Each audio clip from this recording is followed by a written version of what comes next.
welcome back, guys, to Regaining the Balance, and we're going to be continuing reading Our Story of Atlantis, Part 2, published in 1903 by W.P. Phelon M.D. So, let's see here. Let's make sure everything's good. Sorry for the fan noise. Hopefully my computer will stop blowing so loudly.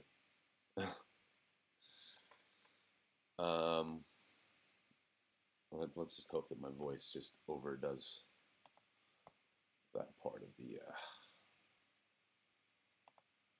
At some point, guys, I will buy a microphone and all that jazz, make it sound a little nicer. My computer's getting old, so the fan kicks on all the time. So I apologize for that. Let's see here. Let's just get the screen share going. And here we are. All right, so continuing, and I think I'll just read right through the rest of this book. See what it has to offer here. So, Chapter 5. As the sun sank on the western horizon. Hold on a second. I need to do one thing real quick.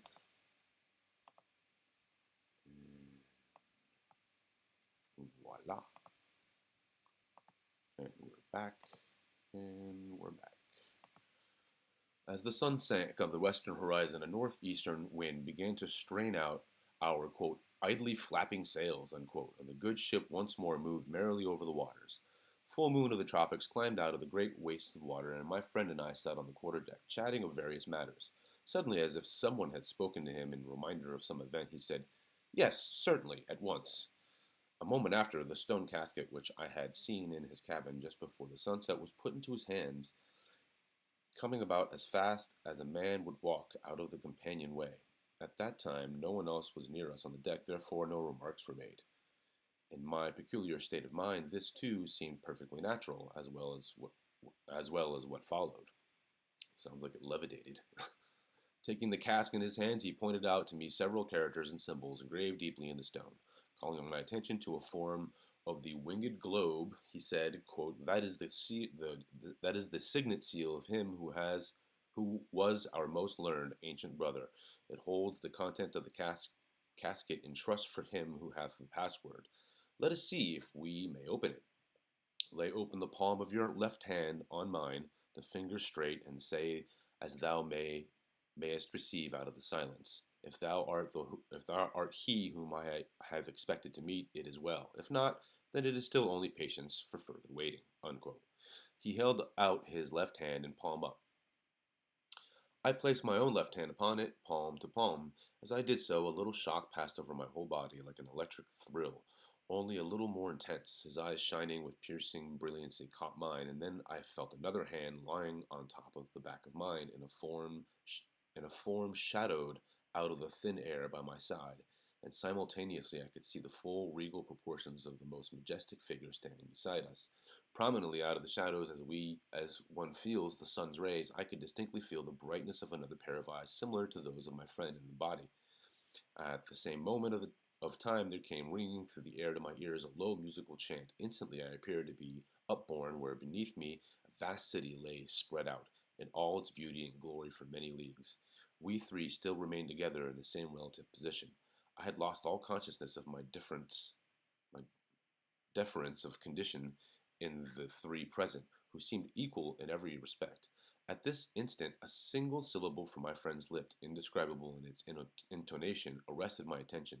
Without volition of my lower consciousness, in exactly the same cadence, I uttered a syllable, and then, like the soft, clear ringing of a silver bell, thrilled from the lips of our bodiless brother the third syllable of a word whose awful powers all mystics concede. As the last note rang out into space, the casket came once more fully into my consciousness. I saw it open slowly until the cover turned fully back and revealed a large roll of the finest papyrus, clearly written in plain but minute characters of what we have supposed was a transition period of Egyptian civilization. My friend reverently raised the scroll from its resting place. As he did so, a fragrant, inimitable, and bewildering effect upon the senses poured from it. Holding this precious record of the past in his hand, he said, quote, "For over 29,000 years, my brother, this papyrus has not seen the light. When it was last enclosed in this casket and sealed, we three, still in the body, looked forward to the accomplishment of much that was beyond the power of limited mortal potency. I am glad to greet thee, my companion and brother.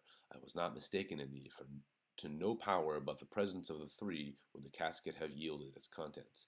When I shall have read it to you, it will be left in your hands for safekeeping. Tomorrow we will begin our work, giving 6 of the early hours of the day to it." All right, chapter 6. So on the next morning we commenced our tale of transfer and rescription. He translated while I wrote down in shorthand that which he thus gave me. At the first it was slowly given, owing to the fact of my being a little rusty in my stenography, but as I recalled my skill, our speed increased. The MSS was a full and complete record of all that concerned that wonderful country, whose daring leaders, like many others seeking to manifest unusual power, have come into contact with impassable limitations and pulled down their country and involved all in retrievable disaster, because they lacked omnipotence to carry out their designs. But I will not anticipate, but submit to my readers the history of Atlantis and the story of the secret cause that led to the final overthrow, as I have copied it from the notes of that never-to-be-forgotten voyage. It begins with an invocation by the scribe as follows, quote, "I, Tlana, scribe of the mighty three, who has given strictly in charge so to do, herein write the history of my beloved country. This is to be for the instruction and enlightenment of my people when they, in the far-off ages to come, shall need more than bread, help to recurring memory. I demand for this undertaking the necessary assistance and guidance from the brotherhood of both the invisible and the visible, so soon to become the invisible, from the gods of wisdom and power, and from the supreme ruler of all, that I may say that which is best and most instructive concerning the actions and conditions of our nation from its beginning to now." In parentheses, about 29,000 BC. And then continuing, "Our continent follows the general outline of all others now in manifestation upon the earth. It is about 1,000 miles broad as its widest point, and 3,000 miles long at its longest dimension. The surface is mostly level, consisting of vast fertile plains, but to the west, north, and east the country becomes mountainous. From these mountains, as a watershed, a river with its branches drains nearly the whole length of the continent. Its waters, diverted through artificial canals and locks, form the great port of the city of Atlantis, which extends from this canal northeast of the central portion of the continent, quite up to the foothills of the elevated portion of the country. Among these mountains have been built the great temple dedicated to Om, who is the one, the all. Our records fail to give us any information on the beginning of man's occupancy here, and it is only through the power of perception of our wise men that we gain any idea of that beginning. It is sufficient to say that the fifth race men needed a home for their unfolding. They found it here. Their unfolding has been along the lines of the strongest development. We may therefore simply describe the conditions now existing as the outcome of the thought forces of the most powerful nation of the known world. The fertility of our soil is unparalleled anywhere upon the earth. Our difference of elevation above the sea level gives variety to our climate, and whatever grows other withers on the globe will grow here also, in the greatest luxuriance and perfection. We have no need to import anything grown out of the ground from other nations. Our supplies of minerals from the bosom of the earth are incomparable in their amount and abundance. We have all the metals found anywhere upon the earth or the surface of the earth. We also have one of which none has ever been discovered in any other country. It possesses the ductility and color of copper and the strength of iron. We have named it aurichalcum. The fauna holds every species of animal which from here has been carried to all parts of the earth, there to find a new habit and become of use to the children of men, either for labor or pleasure. This was the center of distribution. Whatever knowledge or wisdom on this line experience has given them, they have freely passed it on to those who stood in need of it. In short, whatever mankind possesses in any degree, anywhere, we also possess in vast abundance, far beyond our needs. Never has any state, nation, or potentate ever before concentrated so so much of wealth, that is, surplus of supplies of all kinds, as we hold today. No words but immense no word but immense will truly describe our public works. No nation has ever dreamed of a temple like ours, much less built one. The private residence of our citizens, even the poorer sort, outshine in beauty of design and suitableness of material the kings of many other nations. It's quite the claim. Do not consider that I am seeking to belittle others or to extol ourselves, but I am stating as fully and candidly as I can that which is really the fact, as I now write. The mountains have springs of hot and cold water which act as natural reservoirs. From them the water is conveyed by stone pipes to the public baths, to the private residences of such citizens as choose to avail themselves of the privilege under certain conditions. In the center of the city are the royal palaces, and these are protected by 3 immense canals, which are built entirely around them, with 2 intervening zones of land. These canals are connected with the Great Sea by another canal 300 feet wide and 100 feet deep and 6 miles long to connect with the port. Sounds like a star fort. The Great Temple is in the northeast part of the city. Its lofty tower, bearing upon its top the finest observatory ever yet built, occupies the northeast quarter of the temple grounds. This and the temple itself is protected from attack on the north, east, and west by the mountains, which serve both as a defense and a foundation to hold up the massive structures built upon them. From the mountains, the city of cities extends in a circular form out southward. Beyond the immense area occupied by the city proper is still another comprising upwards of 75,000 square miles, which has been cultivated from time immemorial and is in fact one vast garden. This is liberally irrigated from the river and from a canal 600 feet in width and 100 feet deep, extending through the country 1,200 miles. Not only are these waters used for irrigation, but through a system of locks at the port, galleys are raised and lowered into the Grand Canal, where they both receive and distribute cargoes of all kinds of products in the interest of commerce. It is hardly necessary to mention that the population of this plain and the mountain is many millions. Never will there be so many people gathered in the same place at the same time, so say our prophets and magi. Nor must I forget to say that the volume of our population is increased by the fact that, owing to the dominance of life-giving power of the spirit, which has not been weakened yet to any great extent, there are 3 or 4 generations of men upon the earth at the same time, all strong and vigorous. As the necessary supplies for the maintenance of the body at its best are in the greatest profusion, nature in no sense retards the increase of population, but would support to the utmost limit the most prolific increase possible. During the day, the myriad sounds of voice and action that rise over the docks and the quarters of the city devoted to labor is like the roar of a tornado on the sea, hurling itself against the embattled rocks. The Atlantean Galleys have reached every port and nation under the whole broad heaven. They have laid the entire surface of the earth under tribute to our commerce. We have no need to ask another nation for anything we have not, but they seek from us the fruits of our soil and our incomparable bronze manufacturers, in whose productions our artisans have become very expert, especially in clubs, axes, knives, and swords. The barbarians of the Eastern world have never been able to make these things for themselves, as the material and tempering of our artisans are very fine, and we find market for all we can possibly offer. The only article of which we fail in making the supply equal to the demand is a bright yellow metal, which offers a powerful resistance to the actions of the elements. It is eagerly sought for purpose of decoration, both of building and persons. The total product of our own minds is thus appropriated, and our traders have discovered that it exists in other parts of the world, so they seek it everywhere. And when found, offer our own products in exchange for it. When they bring it home, they are offered certain immunities and privileges in addition to the market value of it. Thus, in a way, it has become a measure of value, not only with us, but with all the nations of the earth. Assuming they mean gold here. It is predicted by our magi that this peculiar condition, though the foul greed of man, will grow into a calamity for the whole race. The desire upon which is gathering by us is founded will become irrepressible and destructive in the more physical nations in years to come. As, however, our nation has done no intentional wrong and have tried to deal justly, they can hardly be considered responsible for any such evil. It is also true that if evil does come upon the race, we shall be forced to meet it in the long ages yet to come, as we are again called to face in new bodies the lives allotted to us. thus far, a strained intensity for acquisition has not acquired force enough to injure us in our development on any line. We are not a nation of flesh eaters or flesh easters. Okay. For the warmth of our climate does not compel the concentration of food sought in the use of flesh.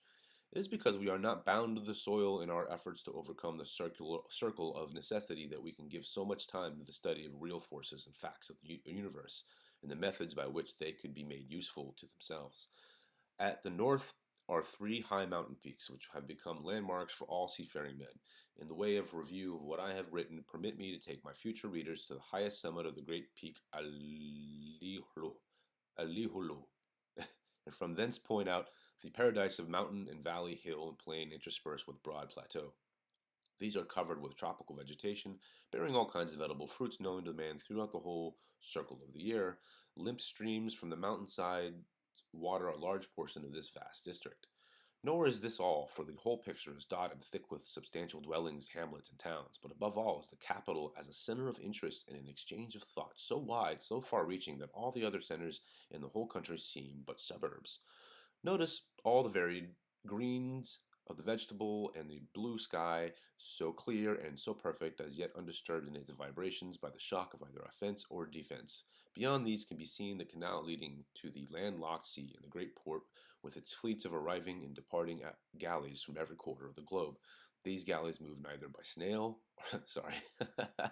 by sail or by oar or any impulsion of elemental force. Surmounting all these our magi have imparted the secret of etheric impulse born of thought, and against this wind or tide have no power. It is the fairest land that man in all his generations thus far has ever seen. Interesting that also, I'll just take a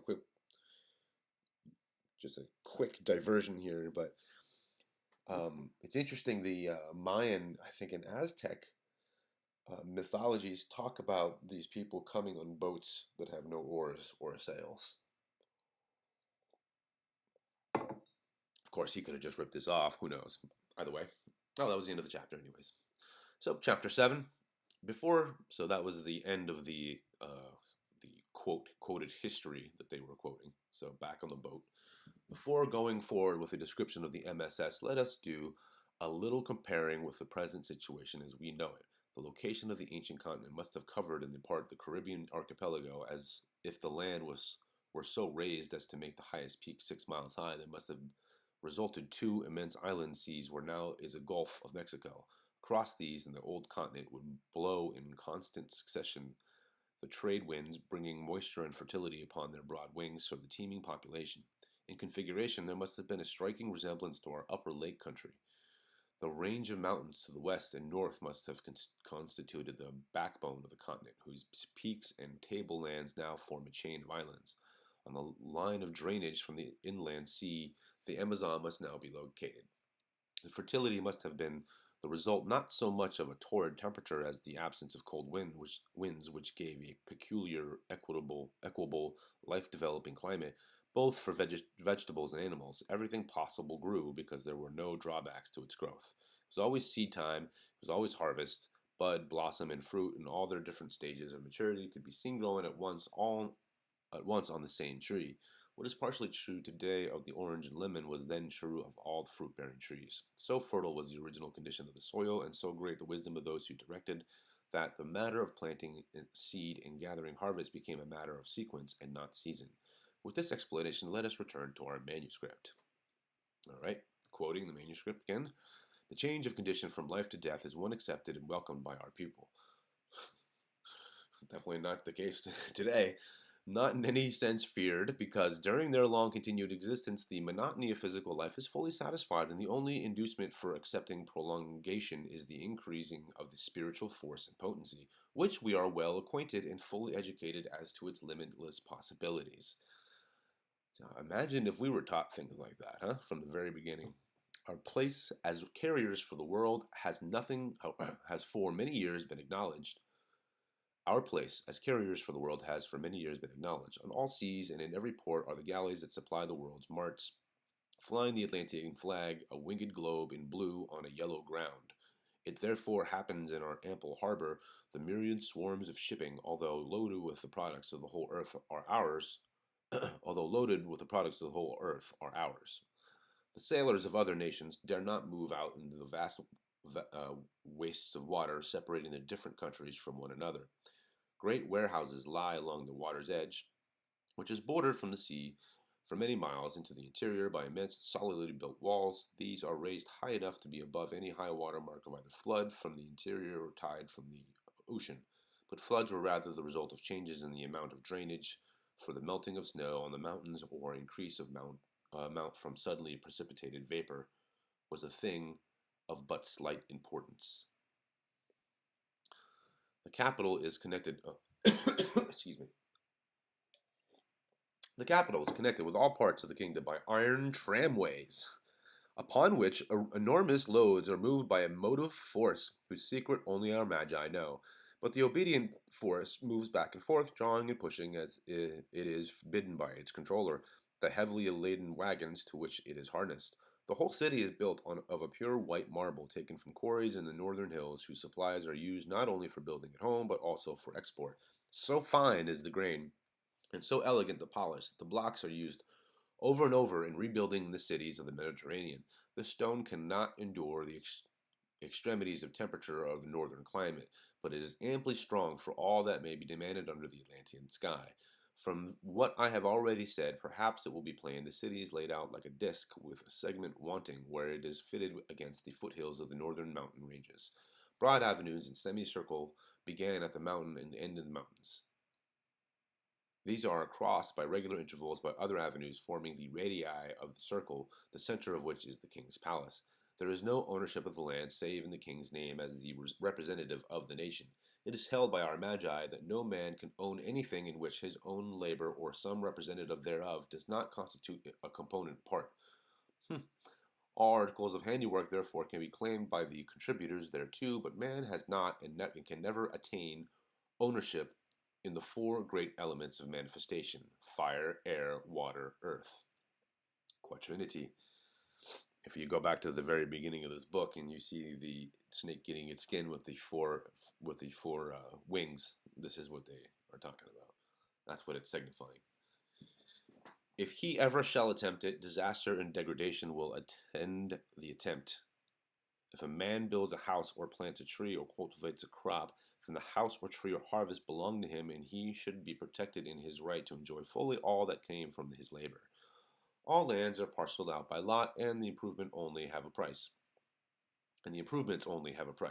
He who would like his neighbor's location must, with his neighbor's consent, buy the improvements, but the land has no more value than the air about it. The houses are. That sounds very Native American. The houses are built for convenience and comfort. Every family owns its own home, and when a young man takes to himself a wife, he has a portion of land assigned him under conditions which make equitable all inequalities of place, quality, or surroundings.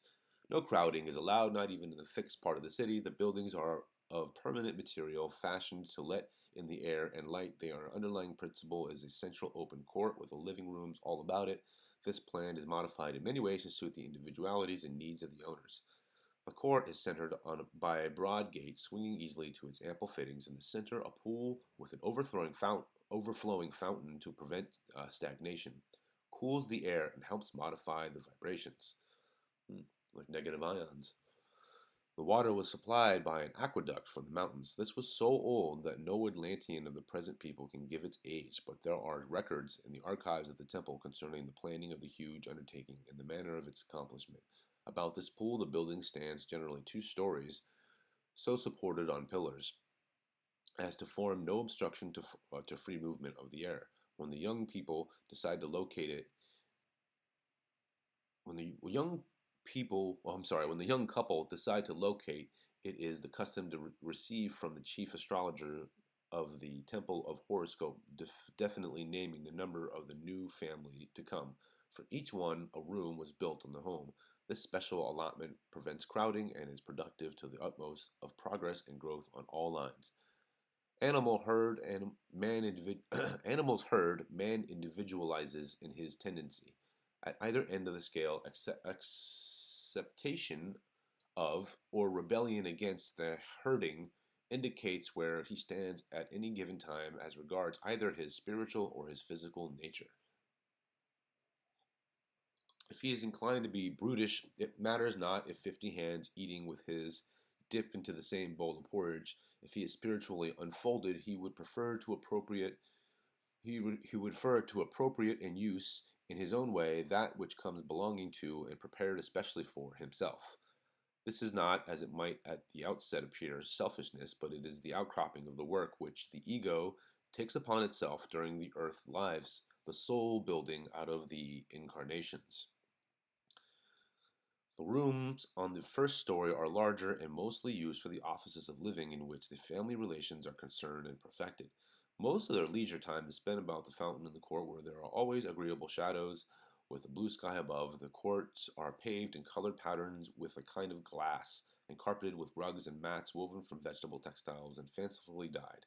These goods are made principally for export. Besides these furnishings, there are side by side, product of man's thought from every part of the earth, the richest and the best. None are bloodstained as the spoils of war, for our traffic, industrious and honorable, has made us beyond peradventure the richest nation that ever existed upon the earth. From the first we have traded everywhere. No galleys of ours have ever been seized by the god of the seas and left lying upon the ocean bottom, whether bearing our goods forth or bringing back to us the merchandise of other lands. This natural increase by labor and by trade without loss should of itself have been sufficient to enrich us without other means. Thus it is perceived the families are themselves, thus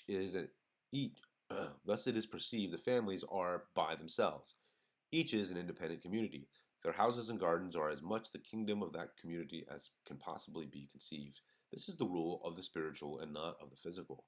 But I must not forget to speak of the streets and roads of the city proper and the outlying country. These are laid out in a certain general plan which, when established, has never been changed. Although they have been many years in construction and extension, every foot has been added under the direction of a master mind in conformity to a uniform plan adopted thousands of years ago. So, as far as they are extended, they are finished and lasting. The substance used for the road beds is our secret of the whole world. Our ways are dustless and noiseless. The peculiar composition readily yields traction to bodies moving over them. Never has there been so perfect a system of easy transportation upon the earth. Makes me think of the Bimini Road and that crazy guy who built the Coral Castle out in Florida. Claims he discovered the secrets of the Egyptians. This old man built this crazy, huge coral castles and all these really interesting kind of, I don't know what they are, sculptures or something like that. You guys should look that up because it sounds very much like kind of what he's claimed to have discovered. So, the public buildings are always large, roomy, and varied styles, surmounted with domes, of course, pinnacles, and minarets, and ornamented with statues of artistic design and workmanship. The material of which these are built is white marble. Atlantis can well claim not only the honor of being so created, but of remaining a white city. There is no darkening effluvium in the air, nor the climate to obscure the white halls set in the great billows of surrounding green. Our magi say that in days to come, a nation of Mediterranean sea called the Greeks will personify in their works of art our beloved city as a beautiful woman rising from the sea. That's funny because that sounds like more Phoenician to me. That's Ashtoreth. The more important of these buildings are profusely decorated with gold, and it is for this purpose that the metal is so eagerly bought by the Atlantean traders. But the poetical name, the Tears of the Sun, has been adopted by our people, and by this it is most widely called here. Of the palace of the king of the great temple I will speak more at length by and by. And these public buildings are rooms for social meetings, to discuss public topics, and for the convenience of class studying things that do not belong to the physical plane. A description of one will be a description of the general plan of all. They are elliptical in form, with a fountain in the center. The Atlanteans are extravagantly fond of the presence of water. At one of the foci are a number of seats arranged like an amphitheater, built of stone and rising one above the other. Another. At the other of the foci stands a tribune upon which the speaker stands when public addresses are made. About the fountain are seats where the auditors sit easily and converse one with another.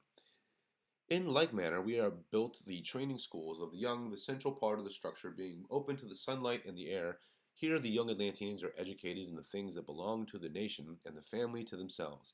Our fathers had a saying, we seek to make a rule of living, quote, 8 years to infancy and play, 8 years to boyhood and training in physical things, 8 years to young manhood and learning of the world outside of Atlantis, and 1,000 years of learning of the invisible and real. Its proportions are very nearly correct. Chapter 8. The Atlanteans of either sex are almost perfect in their physical organizations. They are nearly all equally trained by the Master of Wisdom.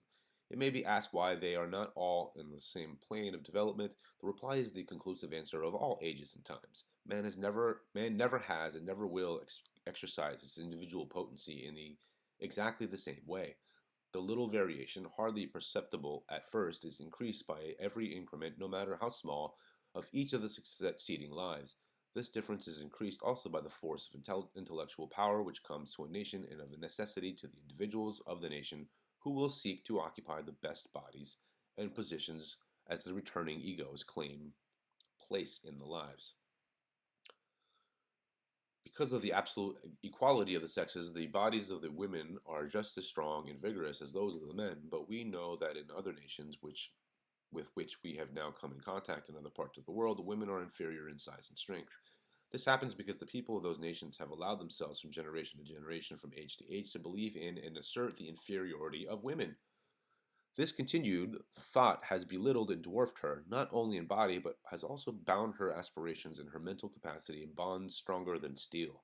While the barbarian races, to their sorrow and loss, have made this sad mistake, the Atlantean nation, on the other hand, have constantly held to the equality of the sexes. The result is, physically, both sexes are models which painter or sculptor are proud and eager to copy. Each one is a specimen of beauty, for perfection is beauty.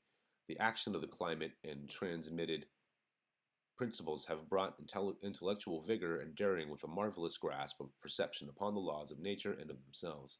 Their bodies, instead of being impediments of spiritual growth and advancement, are helps indeed to the spirits who seek through them experience, knowledge, and understanding. Those who might be called the common class, doing the necessary labor of the nation, are far advanced beyond the literary classes of the barbarian nations in their perceptions of the truth and their knowledge of nature's laws. The day will come in the future when men will mourn this knowledge forgotten, when the fatigue and monotony of burden bearing will be almost overwhelming in its crushing awfulness. Well, that's an understatement. We have schools for the development of the physical and for the directing of the mental habits of thought. In these schools, very little memorized knowledge is imparted. The design is to so train the faculties that if desired or needed, the cipher of the astral books could easily be read. Sickness is unknown. We have no lame, halt, blind, deaf, or dumb, nor beggars as models for material prenatal mind to misform embryos and thus build monstrosities for the public charge. This of which I speak is true of the nations who are busy in the affairs of commerce, of agriculture, or who are builders and decorators of houses and public buildings.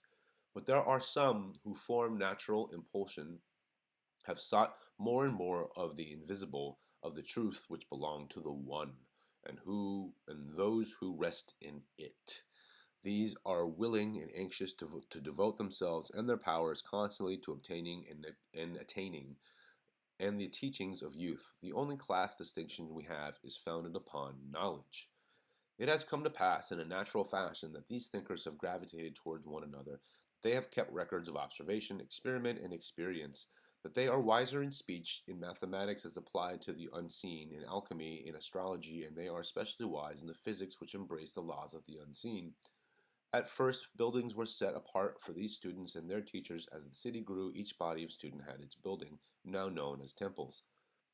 Later, all were gathered into the one great temple in order that the symbolism of the One, who is all, might be perfect. In the teaching of our Magi, all manifestation on all planes is referred back to the One, as the single central source of strength and power for everything obtained and obtainable. Thus, the mind dwelling on this thought has striven in design and material, in finishing and furnishing, to make the great temple a perfected symbol of the One. Its worship in all its imagery and suggestion combines every element for the impressiveness of mode and subject under discussion upon the minds of the student. It is any wonder is it any wonder that there has come to us a nation, a deep seated. Okay, let's go back to that. Is it any wonder that there has come to us as a nation a deep seated veneration for the omnipotent name and laws? It is also a fact that our magi are in possession of the most powerful, of the wonderful powers in control of elemental forces who obey their will, coming to their tasks not under confinement, but because obedient to the will and behest of all those who call singly or unitedly for their services. It is also known that this power never will be held except by Atlantean-born people, regardless of the changing conditions of the globe. It is also true that a far greater proportion of our people have attained to the superior light and knowledge than any other nation upon the earth, hither in the past or the present. This is doubtless due to the fact that our incarnating egos, having the right of choice, have again and again sought their own people as the most privileged spot in which to make advancement during their lives. When these advanced egos have found their bodies, we have the spectacle of children born old, for the brightness of the last life is heavy on them, and the newness of the body does not always act as a defense or shield from its imperious blaze. It is not in each, but is a matter of ordinary, detailed development. Chapter 9. We have but one basic law throughout called the Golden Rule, or preference the whole country and city. It is of another before self. We have no evil arising out of the actions of selfishness, for this condition is a primary result of the fear of destitution, either for ourselves or others, sometime during the position or period of earth life, i.e., the fear of death.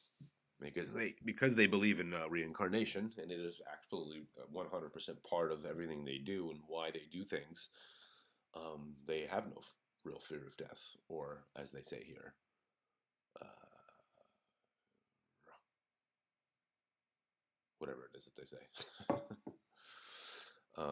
Destitution, yep. Even they who are the least advanced understand from our teaching the true idea of brotherhood, that no man, no man's wife, no man's children can, under the law, suffer from the deprivation of the necessities of physical life. He who has more than enough is held to be always the steward and trusts for him who temporarily has less than enough. But this does not relieve from the necessity for labor of every individual on the direct ratio of their ability at whatever employment they are best fitted. In the building of our houses, the quarrying of stones, the transportation and fitting is all done by elemental force under the direction of a master, who is in charge of a section. It is his duty to educate them and to see that they are duly provided for out of the astral storehouse. By the power given into his hands, the form of government has already been copied from us by a powerful nation in the northern part of Asia. So, they mean do they mean Tartaria? But because of their situation on the physical plane, it is most likely they will be able to retain only the form and will lose the spiritual power, which is the foundation and potent principle. The whole nation is linked together by the master of the families. These are in groups, in classes, under instruction and direction from those who are most competent to teach. These teachers are grouped under the masters or magi of the temple. These magi of the temple are under the instruction of the most ancient, the 7, the 5, and the 3. So, in the hands of the 3, mightiest of all human intellects, rest the destinies, the prosperity, and the happiness of the whole nation. Moreover, upon them, as directors and arbiters, the responsibility of karmic conditions rested, as they were engendered by the currents of potency, issuing from themselves and returning upon their cycle, bore with them whatever had been impressed upon or mingled with them during their revolvement among those whom the currents were sent. It must be apparent to whom this MSS may come that the power of the unseen and their application to man's earth life are matters of the greatest interest and importance to the Atlanteans. There is no temporal power save as a symbol of the manifested. Everything pertaining to organized efforts originates with and is carried forward by the priesthood of the great temple, which represents the dominant power over matter of the spirit at its highest and best. They have they have specially in charge. Yeah, they have specially in charge the study and development of all occult knowledge. Every house is independent of itself. The Atlanteans are a monogamist, the one husband of one wife. This experience has demonstrated to be the best condition for the development of a strong spiritual race. We have seen that the polygamous races have always decreased in power, strength, and energy of purpose. In Atlantis, to be diseased or crippled in body or to be at the head of a family in which is such a member is deemed a crime against the people. Therefore, all thought, all desire, and interest are brought to bear upon physical conditions through occult and spiritual forces, not only to make the nation whole, but whole in the highest and best sense. Those who are particularly gifted with psychic qualities or whose spirits have attained familiarity with the instruments entrusted to their hands are trained for the offices of masters or guides. These may or may not have families, but in either case, they are persons to whom a certain number of persons or families look for counsel, advice, and guidance. For thousands of years, the Magi of the Temple, who gave their whole time to the study of the unseen and lay aside their bodies at their own volition, really placed the welfare and best good of the people beyond any other consideration whatsoever or whatever. The nation is happy. They have no poor. They have no inferior class. All necessary labor is honorable. Generation after generation, we have been growing stronger, more like the gods come down to earth. We have perfected communication with the outside world and each other. We know Atlantis is the fairest city on this planet, and we are content. Chapter 10. Having thus far advanced in the description of the most wonderful city ever known to man, permit me to quote from the words of one who saw that he so fluently and graphically describes for you.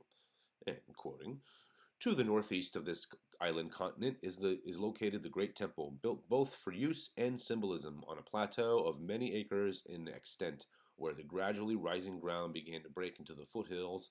The whole structure had been leveled and paved with some soft material of which the Atlanteans alone knew the secret. This hardened under the action of the sun and atmosphere until it was like adamant. Wow. It's kind of interesting. Well, okay, I'll finish this paragraph. To the east, a belt of country reaching to the seacoast but not on a level with it had also been smoothed and paved so that there was no obstruction to the eye until it rested on the far off horizon. I think it's interesting what they say here about this hardening under the sun, because it's one of these like theories about some of these places, like the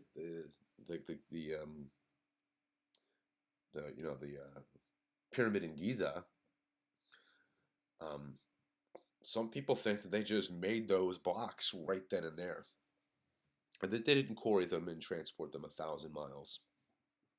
And and there's other. I mean, there's if you look at some of the weird buildings in Cappadocia, where they have it's weird because those really weird like spire type of white things. It's like some kind of weird geopolymer type thing, and you can see like pieces of wood and other things that's inside of it, which is really strange. So just throwing that out there. That's if you guys want to look that up. And I know Sylvia Vanova from New Earth actually did a pretty great, a couple of really great videos showing Cappadocia, and I think it was actually her own footage, if I'm not mistaken. Anyways, continuing. Upon this broad expanse of level space, close enough to the mountains to be buttressed by their mighty arms, stood the great white-walled temple, facing the south, and the ample areas for the assemblage. The closed courts and offices and the cloisters of the temple faced the mountains of the north, and thus secured for the temple dwellers a privacy needed for the masters and student brotherhoods of the temple who were seeking to know out of the silence. The temple proper consists of 2 stories. The first one consisting of pillars springing from the rocky foundations of the mountain and supporting arches, which in turn help up immense slabs of stone. The floors of the second story. On the first floor there is little or no enclosure, but within the walls of the second story it is all arranged for privacy and quiet thought. He who looks over the battlements of the upper story looks down about 90 feet into the beautifully paved court below. On the east and west of the temple itself are gardens, groves of trees, fountains, running streams of water, domesticated animals, and flowers of every hue and fragrance. These are sacred to the temple, but open to the people under the surveillance of the caretakers, except certain reserved spots close to the temple, which are for the special use of the students and the teachers. In the northeast section of the temple building was the great tower, an observatory 50 feet in diameter, rising 210 feet, a landmark and a light extending hundreds of miles and ever a joy inspirer for the sea-tossing mariners of the state. Looking from the plaza in front towards the interior of the temple, its vast recesses, its forest of white pillars, and its high-lifted, overarching roof fills the specter with awe. Nor was this feeling lessened by the cleanliness, the continuous shifting of huge masses of sunlight and shadow, ever into new and indescribable grotesquerie. During the services, the awful solemnity evoked was the character of that modified, the whole Atlantean thought and and national purpose.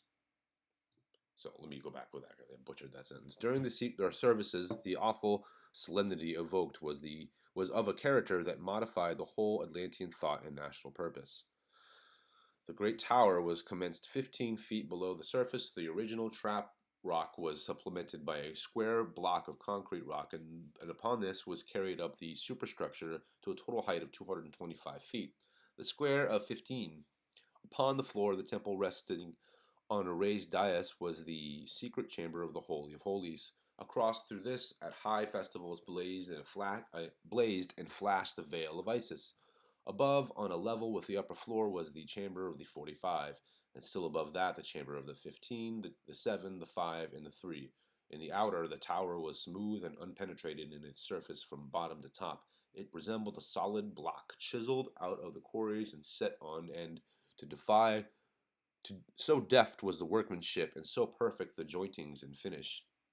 In the cloisters and the room of the second story of the temple were the apartments for private study and class instruction. There were also supplemental apartments hollowed out of the neighboring mountains and reached by secret passages so arranged that whatever should be deposited in them as treasuries would be securely held, even if buried beneath the surface of the sea for ages. Beyond the great plaza, towards the trees and fountains, shaded and beautiful, clear up to the naked edge of the vast pavement. This is a faint portrayal of that which was really a culmination and concentration of the nation's thousands of years of existence and unfolding. In all our temples, and more especially in the great temple, the outer courts were but the simple separation from those who have no inspiration for the inner and higher. In the outermost court, or court of the people, were always gathered those who had thoughts of their own and who were undecided as to what direction they should take in pursuit of the light slowly dawning upon them. The inner court of the people contained those who have so far perceived that they are willing to obligate themselves to carry out certain purposes, of whom full intent they can know but little, except that the farther end is lost in the light of life and the halo of obligation. In this court, they who seek must be fitted by training and preparation for that which lies before them. So it is natural that they who linger there, striving to advance, must do whatever they can through their own power of assimilation by themselves. At the first, if the lesson is concentration, it is their individual concentration. If the lesson is passivity, it is their own individual passivity.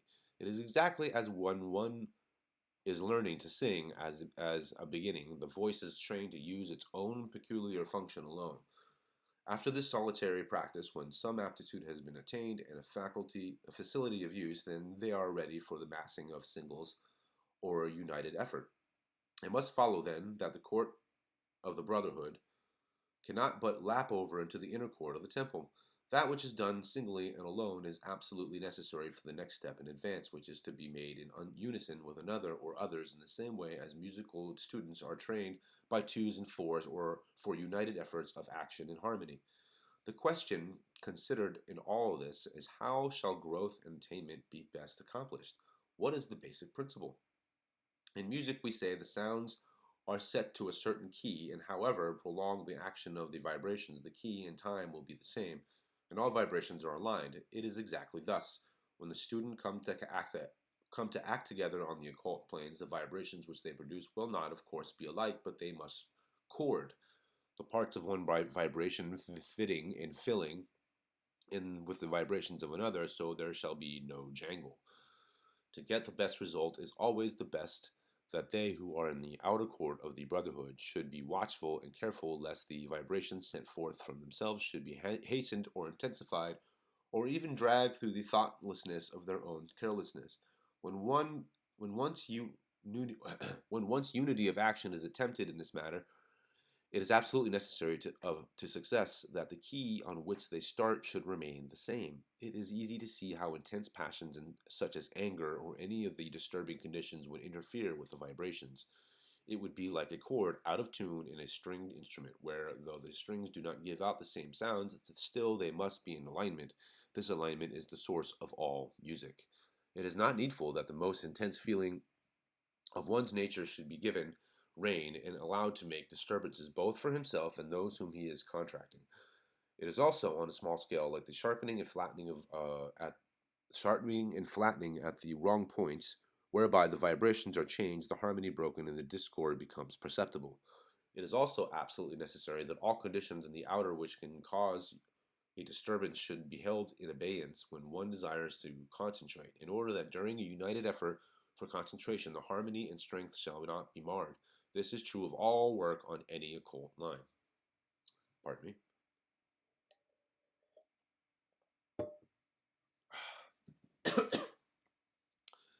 It is not to be supposed, when two or more of the brothers are concentrating, exactly the same process is going through within the mind of each. That would be impossible. The end sought for can be attained by each working in his own way with the same thought. It does not follow because A does not perform his task exactly as B does, that B should set up a disturbance in the vibration as reflected from A, thus in a measure destroying the cooperation and effect to be produced. The law of the temple, then, is first, alone; second, in company with those who are seeking by united force to accomplish, as the masters of destiny at all times have been able to accomplish. Unity of action is most important, therefore we must guard against anything that can disturb this unity. If vibrations in their normal conditions lay alongside by side and one hastened, then the harmony is destroyed, and the action of the impulse is to increase the vibrations in the length of their wave force. We must, when meeting for unified effort, insist that each for themselves shall become their own guardians, knowing that disagreeable things will occur. We must ever prepared. We must be ever prepared. Sorry, knowing that disagreeable things will occur, we must be ever prepared at once to put them aside. Having done this, we shall be stronger to continue. Thus, the music from our soul's action will not only affect ourselves, but those about us. Ha! Isn't that interesting?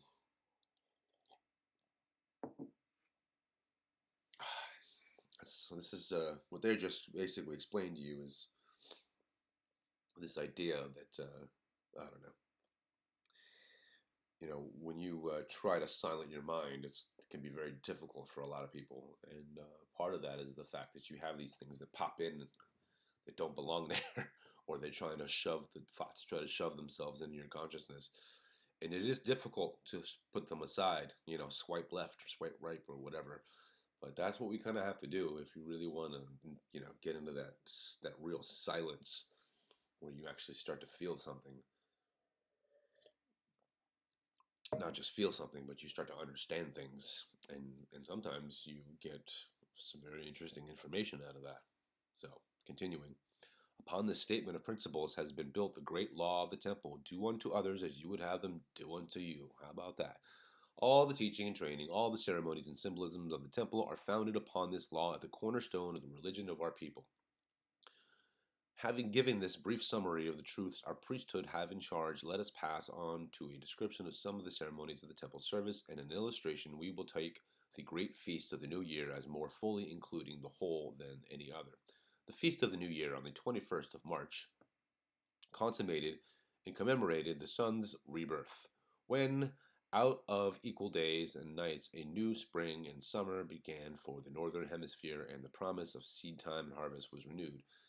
At this celebration, it is expected that every family in the kingdom should be present, either personally or represented by some member of the family. All the going and coming of the year is planned with this in view. It is considered a privilege for all the outlying population to be made welcome in the capital at this time. The feast lasts 7 days. Let me attempt to describe at length, for no pen can truly portray all the wonders of that marvelous assemblage. One of the last feasts, which took place 10 years before the destruction of the city, the government and people were at that time in their most perfect unity. About 3 days before the set date of the feast, there could be noticed a little stir of preparation all over the country. It was a quiet movement towards participation.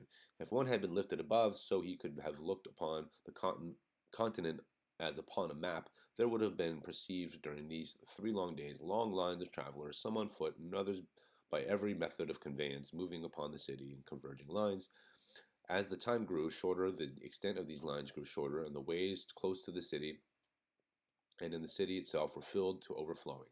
There were but few people in the outlying country who had not some friend or relatives in the city proper. When the houses were filled, tents were spread in the gardens and in all the parks and palaces of assembly. Thus there was a new appearance given to the light by its reflection from the tents, which were some of linen and some of cotton, but all bleached very white by a process known only to the Atlanteans and never imparted to any other nationality. Only on the great plateau of the temple and the areas of the outer courts no tents were allowed, for that space was necessarily kept clear, that there might be room for the greater assembly. As the ceremonies were in commemoration of the newborn sun, the hours of assembly were morning and evening, and at the moment of the meridian height. On the first day of the feast, as the dawn brightened in the east out of the early twilight, there could be heard throughout the whole city a low, muffled sound like the pouring of a swift torrent through a smooth bed, and as soon as it was light enough to see, all the outer courts and the great plateau of the temple could be perceived, crowded with those who had arrived to take part in the inauguration ceremonies. Their faces were turned towards the east, between whose far horizon and the eyes of the numberless watchers no obstruction intervened. When the moment approached for the appearance of the ruler of the day, a low, sweet harmony sounding in rhythmic change welled out upon the air in slow, restful time and far-reaching tones from the great temple choir, who were gathered in one of the porches of the temple, so raised as to be seen by all the vast multitude. As the sound of the chant, gradually swelled by the voices of the worshippers, became more intense in power and heavier in volume, all the vast multitude seemed to sway under the psychic spell of this invocation to the sun, this symbol of welcome to one who returns to his work and purpose. The minutes move quickly on. The invocation is finished. The blast of trumpets accompanying the final note. The orb of the day, which with tropical suddenness springs from its bed beneath the sea. As his first beams fall upon the countless multitude, they drop upon their knees with bowed heads in silent adoration. They ascribe all glory, all power, all praise to that which stands to them as manifested source of life, of health, of strength, the ever sleepless eye of the One. Then they separate. The hours are spent in social converse or the abandonment of rest and quiet until it is high noon. That's interesting, huh? This sounds just like, I don't think this is any mistake, but this sounds just like Muslims that do the exact same thing. Well, they play towards Mecca, but in essence, like, praying to the east and then praying to the west, as you will see in a minute. I just find it very interesting. As the sun approaches the meridian, all the streets and byways, all the housetops, and all the places where there many be a worshipper, behold his face turned upward. The temple, at the moment of the meridian altitude above the highest pinnacle, a crystal ball, almost as dazzling in its brilliancy as the sun itself, shoots up and for a few moments receives the concentrated thought of all the faithful throughout the city. Cool. As the reminder of the good messenger of the One, the height of whose glory is now perceived. Again, in the evening, there is a convocation at the temple. The ceremonies of the mornings are repeated with the exception that the song is one of farewell, the multitude facing the west instead of the east, and the hushing sound of the stringed instruments attend this exit from the western horizon. These ceremonies are continued for 6 days. There are various other ceremonies which take up the time of portions of the convocation between these assemblies of the whole.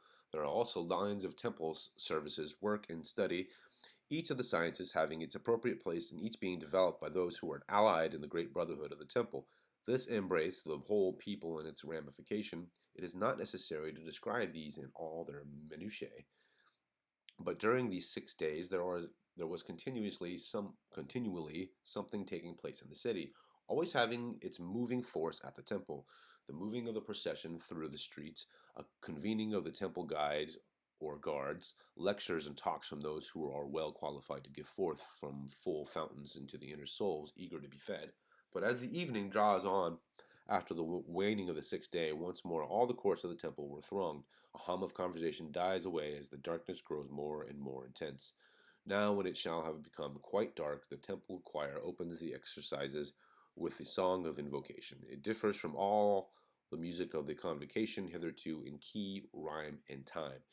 In this all the people join, as the sound vibrates in swelling cadence, rising and falling amongst the echoing mountains. The effect was perfectly indescribable, for the Atlanteans were especially celebrated for being sweet singers. When the singing was finished, the chief instructor of the people stood upon a tribune high raised, and there discoursed of the things which concerned them most intimately in the physical life, of whatever they stood most in need, of how the sun was to them life and health and plenty and peace, and the sign and representative of all good. He directed their attention to the darkness which sat so uneasily upon them, unforcing rest and inability to work. Then his peroration, peroration, then his peroration was after this fashion. Quote, the darkness is death and desolation, and thus in the beginning the existent saw, when he said, let there be, and there was light. At this word, millions of light gleamed out all over the temple, inside, outside, and even on the highest points. It stood forth one blaze of white marble glory, for there was only one thing about electricity the Atlanteans do not know, and that is the point where knowledge lays hold with potency upon the one. It is inmost in supreme integrity of existence. There are other ceremonies of minor importance pertaining to the night, but this is the most important. There are no sacrifices, no shedding of the blood of animals or human victims. The Atlanteans do not believe it is necessary to teach destruction or destructive action by such sacrifice in the burning or destroying of any living thing. For they say man is naturally destructive, and we ought to teach him the opposite, so that all our ceremonies lack the hideous shadow of agony and horror that will be sure to come if man forgets our teaching.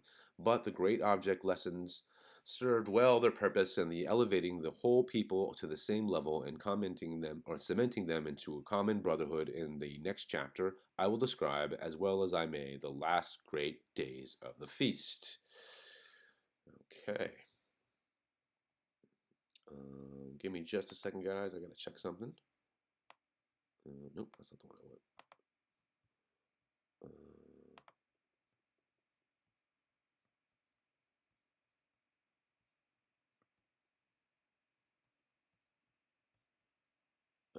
I might have to do a part 3 to this.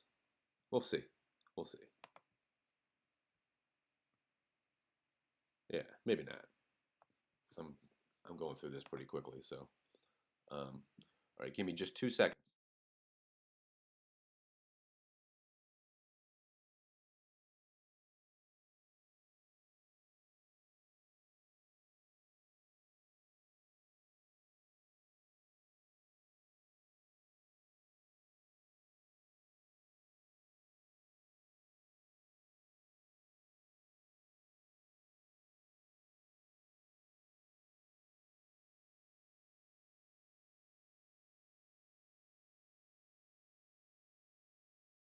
Okay, sound is back.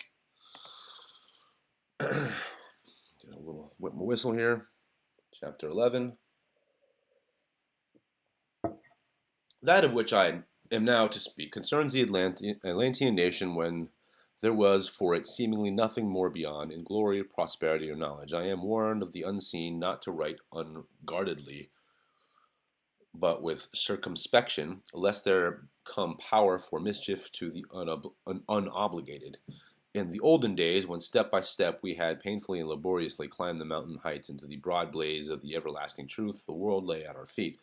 That was our intellectual and physical status. Whatever there was in the earth itself worth having or knowing was in our possession as the birthright of ages and ages of previous existence. Furthermore, we coming into life are not clouded, as the generations to come will be. By physical conditions, we will grow thicker and heavier all along the pathway of the unruling centuries. It will be because, having dominated whatsoever there may be of physical workings, we shall have sought also to master that which belongs only to the spiritual realm, that we shall be cut off. There is but one God. None created can sit in the seat of the uncreated.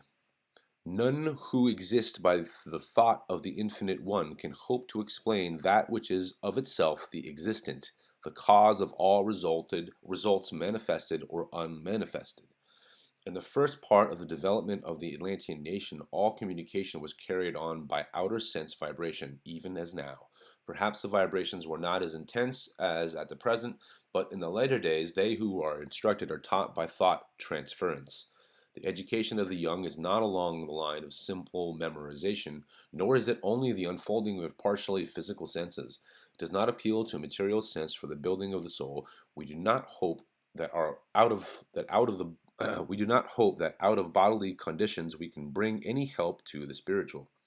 For we know whatever belongs to and lies along the line of physical, rising to the highest source within itself, can rise no higher than that point. More than that, the physical in its most perfect form begets weakness and death. How can there be anything beyond this but weakness and death? This is one of our axiomatic doctrines. In manifestation, we simply see an exemplification of that which occurred on the spiritual plane. In the days to come, the professor of mathematics will state an axiom or a proposition, and then going to the blackboard and upon it, appealing to the sense of sight, will demonstrate in manifestation the impressions he seeks to make, if the secret workings of the force beyond, of the secret forces. Yeah, okay. Sounds like a quantum physicist. If he is a chemist, he will bring before his hearers certain elements out of the union of these elements, and out of the separation of the conditions there will grow up or manifest themselves certain, perhaps startling conditions. But that which takes place is not the truth he is trying to prove. It is simply a demonstration of the truth. Nor is the professor of mathematics trying to show you the truth. He is simply trying to prove that to be true which he has learned from the physical side. Do not confound that which is unmanifested with the manifested. The unmanifested is the cause of everything manifested. The manifested exists because the unmanifested, in its primal cause, reached down through all the ages, so we do not in these days linger over demonstrations or in any way to try to prove by simple manifestation the existence of the invisible and unmanifested.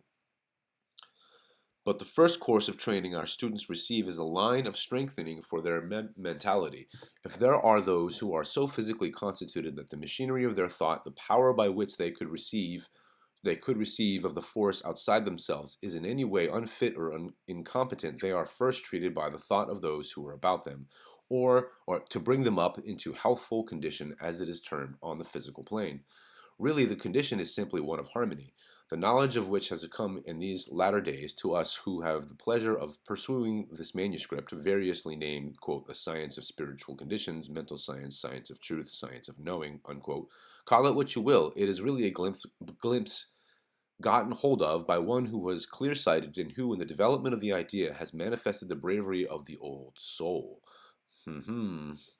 It is only to these old souls are entrusted the works that will stir up every man's heart that hears of them. It is, however, by standing before the world and demonstrating for years and years that which is the germ cell of a most wonderful knowledge, the unfolding along invisible and spiritual lines can be accomplished. But I must not forget to state that the privilege of giving out these truths so that they can be understood belongs to the Atlantean born. And these stand in their places today and declare their personal knowledge to be the truth. Until that truth is recognized, they have done for themselves a service. It matters not whether the clouds and thick darkness may enclose them afterwards. That proportion of the truth which they have put forth will stand forever and ever. So what we know as an occasional matter of healing after a miraculous fashion was a thing of everyday occurrence with the old Atlanteans. Those who united for the purpose of increasing the race mated themselves first, according to the best knowledge belonging to the astrologers of those days. Thus mated, it rarely happened one of our poets hath sung, quote, deformed, unfinished, sent before my time into this breathing world, scarce half made up, unquote, was the fate of any one born of woman. When any unripeness of this kind appeared, it was treated successfully on the mental plane. That's very interesting as well, because there is some kind of I don't know how I'm not. I have to find this, and I don't remember where I first heard this. I think it might have been in the book Biology of Belief by Bruce Lipton, where he talks about how there might be scientific evidence to the fact that your I don't know, mindset before conceiving a child actually has something to do with the conception of the child itself. No. That's true. I mean, I'll have to try to find that and dig that up. But if that's true, then what they're talking about here and what they were talking about earlier about the children and all that other stuff, like, whoa. It's very interesting. I mean, again, this book was written in what, 1903, something like that. Again, I don't know what to make of it, and you guys make what you all will out of it. But find it to be highly interesting. Highly interesting. That there might actually be some kind of evidence to the contrary of the idea that your spiritual and mental faculties actually have something to do with the creation of a child in the future. Some interesting ideas there. So, anyways, chapter 12, the students came together in classes or small assemblies to hear and learn of the wise ones. The wise ones did not undertake to talk to the outer physical senses as I am talking to you today, but through thought transference, that more vigorous and permeating condition which someday some of you will perceive and know, and this whole nation, so largely Atlantean, will come into the full possession of. Not only could the subject intended be taught to be fully and completely received, but with more intensity and a broader wave action on the plane of intellect than you now receive. Suppose, as has been said to you in this day, while we listen delightedly, it were possible to give a class of students, by asking them to sit a few moments, a demonstration of the vibrations of color, sound, or other sense vibrations that lie just beyond. If I, as the professor, and you, as a class, sit listening eagerly, and I say to you, sit still for a moment, turn inward your consciousness and perceive, then I could by the force of thought directed by my own mentality make visible to you the quiet, the peace, the harmony that always does and must attend the inner vision. How much time it would save, how much better you would remember it than now, when you have to formulate within your own brains the words symbolizing the vibrations which I poorly convey to you, which no two of you can conceive or perceive exactly alike. This was our intellectually exceptional and brilliant mental training. Sounds kind of cool, actually. Whoever was particularly bright, desirous to know all truth, whose eyes turning to the great white tower lifted itself aloft above our temple, wished within themselves that some day within its shadow they might learn more of these things, were always sure to have the opportunity. When this eventful time came and the gateway was opened wide, there came also the obligation for fulfilling, even as the obligations come today. And I will say this, that I'll just comment on this mental telepathy kind of thing. I personally have had experience with in while staying in this place in Maui, and we I at this place there it's sort of like a kind of a spiritual retreat type of place where they have all kinds of what they call woofers, volunteers, things like that live there and work the land, things like that. And but every Wednesday there was always a quote unquote spiritual class, and you could go if you wanted to. You didn't have to, whatever else. But it was always pretty cool. And one time we did an exercise where we did a thing where literally what this guy was just saying to you, or how he told the person to be silent and accept his mental kind of thing. We did something similar to that, where the one person would just clear their minds and just concentrate on the energy coming from the other person, and that person was to think of certain images, and then and so we would sit there and do that for like 5 minutes or something like that. And then and lo and behold, I swear to you, that both of me and my partner both actually saw much of what we were projecting to each other, which didn't necessarily surprise me at the time, but experiencing it, like he says, experiencing it is a whole different thing. Like, you can't, you know what I mean? Like, it's one thing to tell somebody something. It's another thing to have them experience it. And once you've experienced it, then any kind of nagging doubt that it wasn't real definitely goes flying right out the window. So I apologize for the digression, but here we go.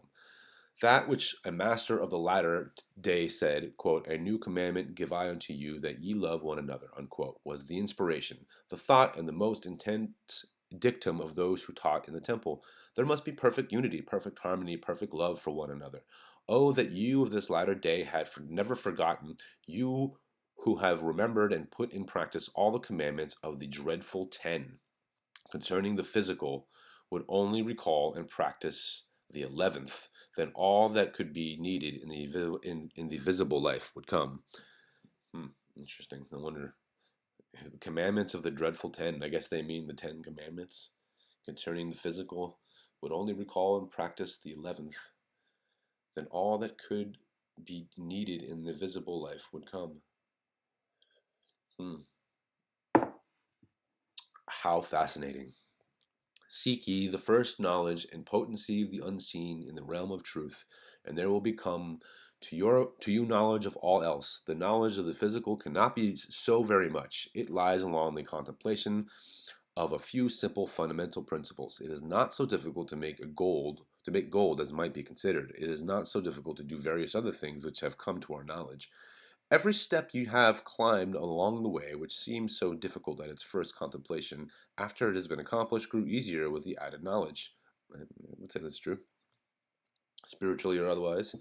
Our records in stone, contained in the great treasury of the waters, hold embodied fundamental principles as established truth, which many earnest souls groping in search along the higher lines to discover would give years of their own lives to know.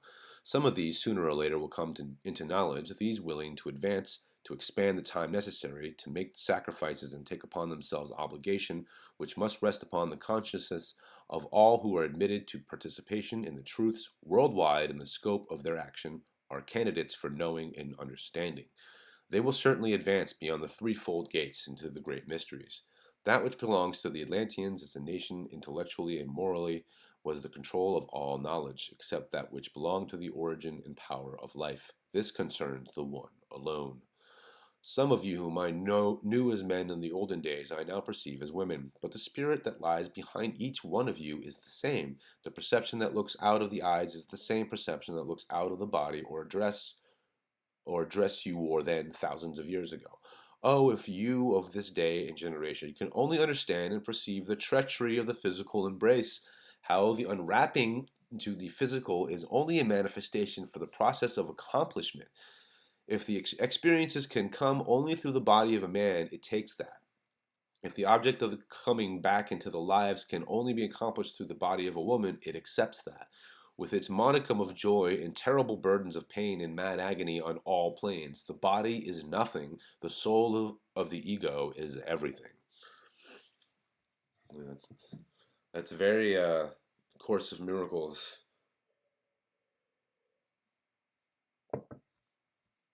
Very, very Course of Miracles. Let's make sure the sound is good still. Yep, okay, we're good. Chapter 13. It was a doctrine of the Atlanteans that the body of the physical which enwraps us is adapted to the need of the ego holding it.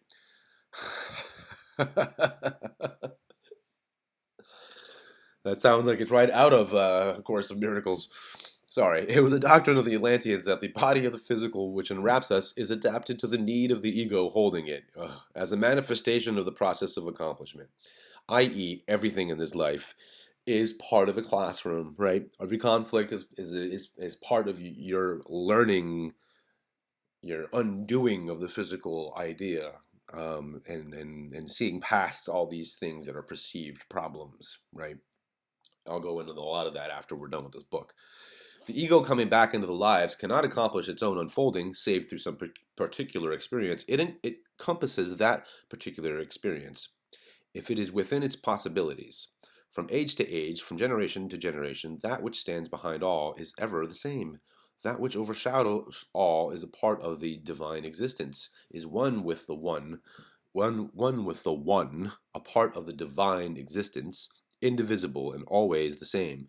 This was the primary knowledge taught first in the forest, amid the rocks and mountains, and afterwards in the great temple builded into these mountains. It must be remembered that very much of the work done in the temple was accomplished by the control of the elements or elemental forces, which the Brotherhood understood and exercised even in those far-off days, for the lightening of the toil of the physical, for the lightening of the toil of the physical.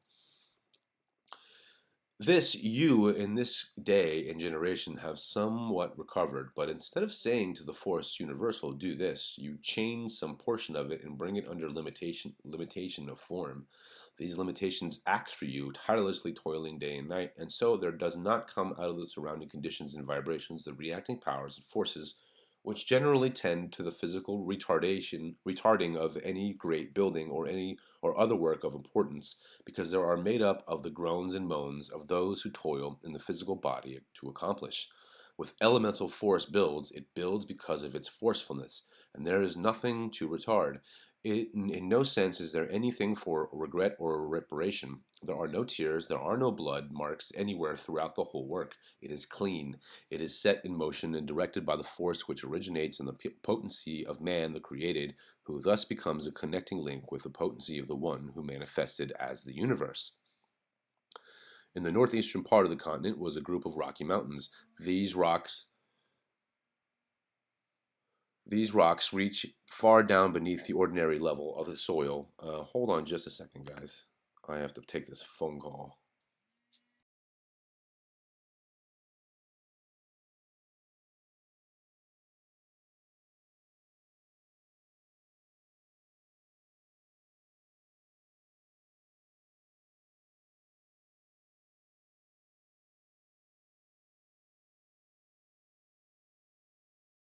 Sorry, that was strange. All right, going back. In the northeastern part of the continent was a group of rocky mountains. These rocks reached far down beneath the ordinary level of the soil. They seem to have been buttressed up, apparently from the very center of the earth itself, but that it was not so appeared by the future events. But in any event, they were strong enough to hold tons upon tons of piled up rock in whatever shape it might appear. So, first the rocks were cut down to a level, and a huge plaza was then cleared from east to west in such a fashion that both the rising and the setting sun could be seen from any part thereof. Also, the North Star and the Southern Cross, each low in their heavens, could be seen by anyone standing upon the plaza. The human view was unobstructed from horizon to horizon. That must have been pretty high, as far as the power of the eye could penetrate. This plaza was ample enough to hold in its confines every single member of the Atlantean nation at one time. It was many acres in extent. It is wonderful how many people can stand on 1 acre if they are only harmonious. This great plaza was necessary for the convocations and the yearly ceremonies when all the people went up to the temple to receive guidance and instruction for the coming year. This convocation was always at the time of the vernal equinox, when renewed impetus comes both to the vegetable and the animal. Thus, the mountains, partly cut down, left space also for the facade, which was tunneled for the interior of the building from the front, and to this excavation, additional structures were added from time to time to meet the necessities of the temple colony. That is, wings were built and additional added stories added, all with the regard to the symmetry of the whole. The rooms and colonnades all yielded to the unification of the whole, which was the education of the temple staff, through them of the whole people. At the northeast corner, as I have already mentioned, on the foundations of solid rock, uh, sorry, I just lost my place. Reaching far down into the earth was builded story after story a tower. Upon this tower's top was located the tallest observatory that has ever been known in the world. There they who were wise and who were considered best, after having passed triumphantly through the intricacies, the education and unfolding of the lower degrees, kept constant ward and watch out of this tower. At its lower part proceeded forth over the great area the wall of the temple enclosing the great hall of convocation, and the temple proper. From the Holy of Holies at the bottom of the tower, light, strength, and force at times of convocation streamed forth as a result of the united power of the 3, 5, 7, 15, and 45. But let us turn to a fuller description of the tower. The tower was 22.5 feet in diameter at the highest point of the coping. It was built of hewn stone in the shape of the trunk of a tree, large at its base, going a little smaller in diameter, halfway up and then widening again. This model from nature was considered the strongest form. The stones, as I have said, were nicely cut and laid in a peculiar cement found in the southern part of the continent, which once hardened was as firm as the rock itself. So the tower bore itself aloft as if it were one solid stone. Over the top, at the distance of 10 feet from the floor, at the coping was a spherical dome. It was of glass, and more than that, it was made of a single piece, transparent as water itself. Through this, all the emotions of the heavenly bodies could be seen in minuted from convenient points of observation in the chamber below. The floor of the hall was of mosaic, wrought in figures. When it shall reappear, he who is wise may read in this a history of the founding of the temple, its date, its object, and the purpose to which it was dedicated. At one end there was set in the wall a circular disc that was movable at the time of the entrance or departure for him who knew the secret spring. This was known only to the three, of one of whom was constantly on duty in attendance of the Holy of Holies of this temple. There was another Holy of Holies in the great hall of convocation, but that was the symbol of the highest person of the superior wisdom. One was the superior wisdom, and the other the inferior wisdom. Over this floor, so tassellated, was spread to protect it from injury a carpet of heavy linen, woven so closely that it was almost impervious to impressions from without upon it. The usual wear and tear of things earthly did not affect it in the least. This was stretched tightly upon the whole floor. Upon the upper surface of this was drawn a circle of the whole circumference of the chamber. Within this periphery were drawn three other circles which joined each other in their circumferences and whose centers were each equally distant from the center of the great circle. Through these were drawn in the intersecting equilateral triangles and the six-pointed star. In the center of these inscribed circles was placed a seat, one for each of the three. In the center of the great circle was a tripod holding a censer in which burned the eternal fire. Philosophy of Fire, guys. If you guys haven't checked that audio book that I did for you, I want to go check that one out because it certainly has something to do with all these things. In their invocations, when they were reaching out to conquer new territory in the invisible, it was absolutely necessary that the potency of the three should be embodied in the outer circle.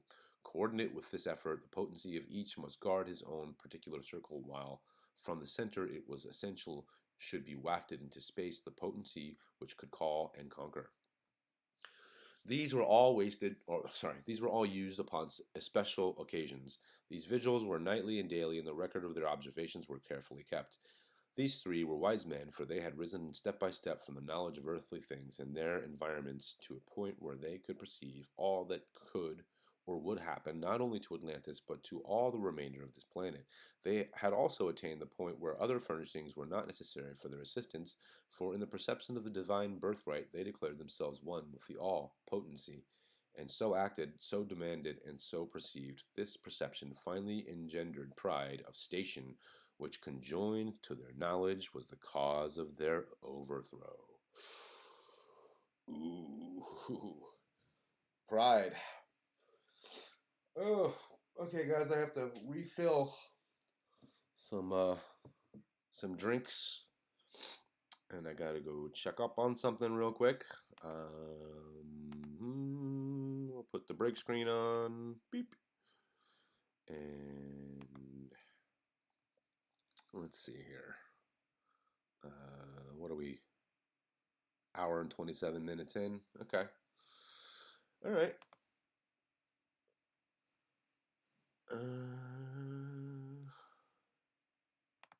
Let's. All right. So just give me a couple of minutes. Give me like, I don't know, 5 minutes, something like that, and I will be right back.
Apologize for the delay, guys.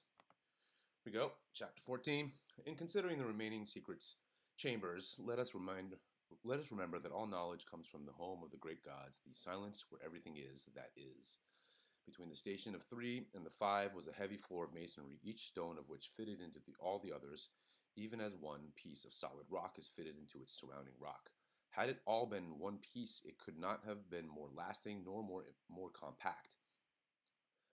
The arch of the lower chamber was like the arch of the upper chamber, from the highest concavity of the lower ceiling to the floor of the upper chamber was 3 8/10 feet of solid masonry. The arch of the lower chamber rested upon or sprang from 5 pillars in the walls of the circular chamber.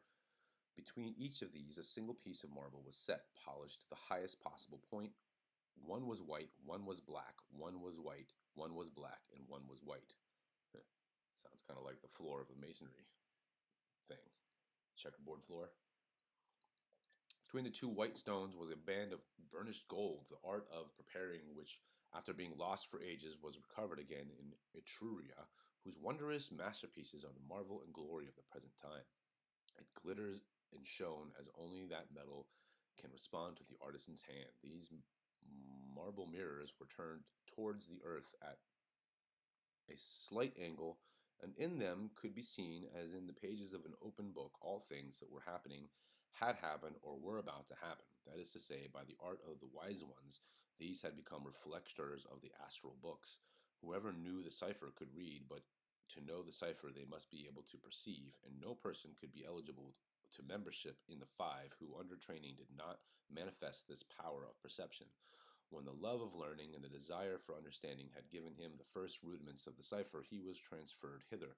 Then, as if in a vision, he was allowed to give proof whether he could see and read. If he failed, he was returned whence he came for further training. If it appeared, the gift was his. If not, If he failed, he was returned whence he came for further training. If it appeared, the gift was his. If not, then only that which had happened to him was his, as if he had dreamed it. It is not necessary for me to say that the 5 are rapidly and accurately readers of whatever their wills sought to know. That which was good was perceived in the white mirrors. That which was evil was obstructive was seen in the black mirrors.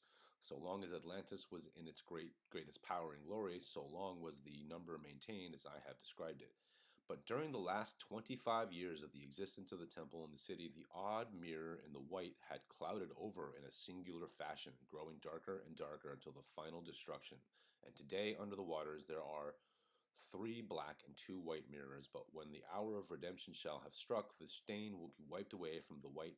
Once more there will be 3 white and 2 black mirrors. In the record of the past, written on the floor of the upper chamber, there was this prophecy, quote, "When the 3 are all black, swift destruction cometh to the temple and the people," unquote. This has been well known by those whose ambition should have led to higher and better things, and although they wondered at the continuous change for the worse, so clouded had their minds become their selfish ambitions that no notice was taken of the dreadful warning.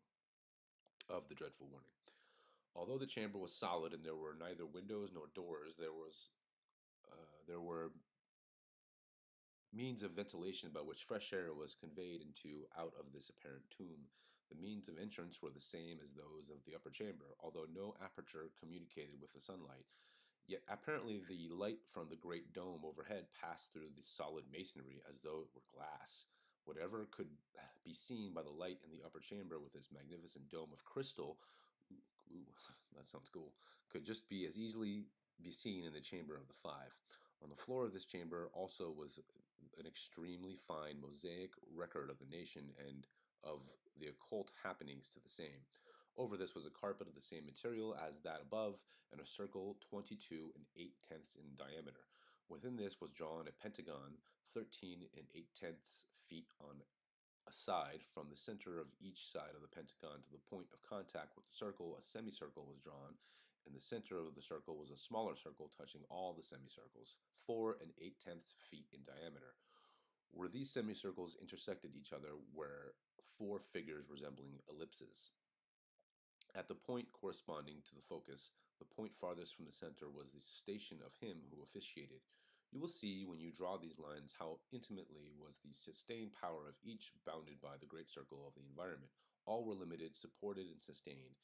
In the inner, the smaller circle representing with the center the power of the one, reaching and held by the semicircle of each, and each was supported in turn by that of his brother next to him on the left and by his own power until the whole circle was complete. Here the triangle has become the pentagon, and the symbol of the intimate relations of those who are brothers was carried out fully and completely. All civilizations the world boasts today is the result of the vibrations set in motion within this noted tower of Atlanteans. Between the divisions of the 3 and the 5, there were 3 feet of solid masonry. The roof was arched as the heavens seemed to be arched, and this arch was lined with an alloy of silver, gold, and copper, an alloy which the citizens of the world today would give much to be able to imitate. It was polished to the highest degree of finish, but strange to say, it did not reflect a single thing taking place in the chamber. It was supported in its place by 7 pilasters, one of orichalcum, one of gold, one of silver, one of lead, one of tin, one of copper, and one of palladium. This was used instead of quicksilver because the quicksilver could not be retained in place nor form. The palladium was its opposite. On the plate of palladium, oh, sorry, platinum. On the plate of platinum at its base was engraved the proportions of the alloy used in this great concavity. There were always sounds emanating from it. Sometimes they were sweet and harmonious, sometimes sonorous and turbulent, for it did not reflect anything within the chamber. It was a reflector of the nation's sounds and all of those with whom they had dealings. It was in touch with all the planets, and it was a curious fact that in reflecting the sounds, it also reflected the colors of the sounds, because of the same vibrations that make sound produce color also. So you see that in one chamber, attention was called to the working of the one in the heavens, and in the next chamber could be perceived the operations of man's thought on the astral plane, and in the chamber of the 7 we are now about to describe, the study was of the manifesting of thought in its first potency. Thus, in each grade, approaching nearer and nearer to those to whom they mistreated, and who should have been their first care always, and above everything else their supreme concern. This chamber also, like the others, was permeated by the light which knows and recognizes no obstruction. The light was of equal volume, quality, and quantity as that which lighted up the uppermost chamber, and it had the same peculiar peculiarity, sorry guys, of penetrating and giving distinct view. It pervaded the whole chamber without having any visible source. Upon this floor was also written in mosaic, as in other chambers, the continuance of the history and progress of the nation and the city. Over this too was spread, as in the other chambers, the carpet. Upon this carpet was a circle of 21 feet in diameter. Within this circle was described a heptagon. To the center were drawn radii, thus making each side of the heptagon the base of a triangle, of which the 2 radii were the other 2 sides. Within each of these triangles was inscribed a circle, touching each of the sides. The center of these circles was the station of one of the 7. In operating, they might look to the center of the circumference or each alternately. But whatever was done was always with the utmost harmony and unity of potency. There is still one more chamber of potent effort. That is the chamber of the 15. The chamber of the 45 was more that of school of training than a laboratory of occult force. The thickness of the separating masonry was 7 feet. In the center, it represented a square rising above the roof of the temple. Within it was a square room with the sides facing each of the points of the compass. Circular windows, one each, pierced the walls of the 4 sides. The one of the east was red, the one of the west was blue, the south was yellow, and the north white. The floor was laid in tiles, and the tiles were of material which generations of wear could not destroy. And upon these was a lesson which contained absolutely, from beginning to end, all the knowledge that man would ever need or could expect to attain upon earth. The wisest might read it partially. To those lacking understanding, if they could decipher it, it was still mystery and foolishness. This may seem impossible, but it is true nevertheless that when man learns that all rays come from the one, it will not be sufficient a difficult task to find the way to the source and origin of all that mystifies and perplexes him on the earth. It is because he believes there are many that the shadows and changing illusions are of the essence and quality of the real, that he diffuses his power and baffles his own inquiries. So essentially, they're trying to tell you here that if you actually think you're a physical individual, and you're not recognizing that your spiritual quote unquote individuality is actually part of a wholeness, a oversoul, so to speak. Um, they're talking about the differences here. Okay. In this chamber, in a semi-ellipse, were 15 seats, 7 on each side of the keystone of the arch. The roof was also square, and one of the foci was a crystal globe from which light always emanated. In the hours of rest it was necessary, in the hours of day, light from the outer permeated room. The crystal globe hung midway from the floor to ceiling without visible support, swaying gently with the movements of thought currents about it. Another focus of the semi-ellipse, 3 brazen serpents, supported on their tails and rearing upwards, held aloft in their mouths a censer in which burned the perpetual fire.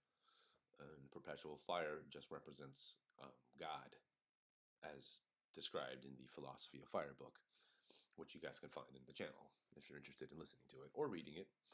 During the time of sessions, incense and perfumes fed by invisible hands brought peculiar effects to those waiting for instruction and guidance. It was here those who were fitted after training in the School of the 45 and waiting were selected for admission under obligation for further training and practice. If they kept their obligation, then they might sometime hope for promotion. If they did not keep their obligation, then they fell back. There was always more or less change going on in this chamber of trial. From these 15 called from the whole nation came the 7, 5, and 3. Nor were they allowed to know of the powers beyond them, except they occupied the chair of the elder brother, who was their appointed leader and guide. They came and went amongst the people, and were considered as persons of authority amongst the temple dwellers. They were but little removed from the forces lying below them, which they utterly and entirely controlled for the purposes of massing and using them for concentrated power. This chamber rested upon the massive walls of the 45 by a ponderous arch whose spherical edges met the solid rock, the buttressed foundation of the world, seemingly uplifted for the very purpose of this support. Beneath the floor of the chamber of the 45 was hewn out of the quote, Holy of Holies unquote, of the great hall of convocation, so that the mysteries intended and desired to be communicated could be made manifest to the people at the stated times and seasons. This was the ultimate outcome of all this interlinking of organization. The chamber of the 45 was 25 by 25 feet, and the walls were 12 feet thick. Within this wall, impervious to sound or impression from without, the students of this degree met. The chamber was so arranged, with its lofty arched roof and solid floor of finest woods brought from all quarters of the earth, that the conditions of pure air were fully met. They who were sitting, sometimes for a shorter time, sometimes for days that seemed but hours, listened enchantedly to that which was propounded to them.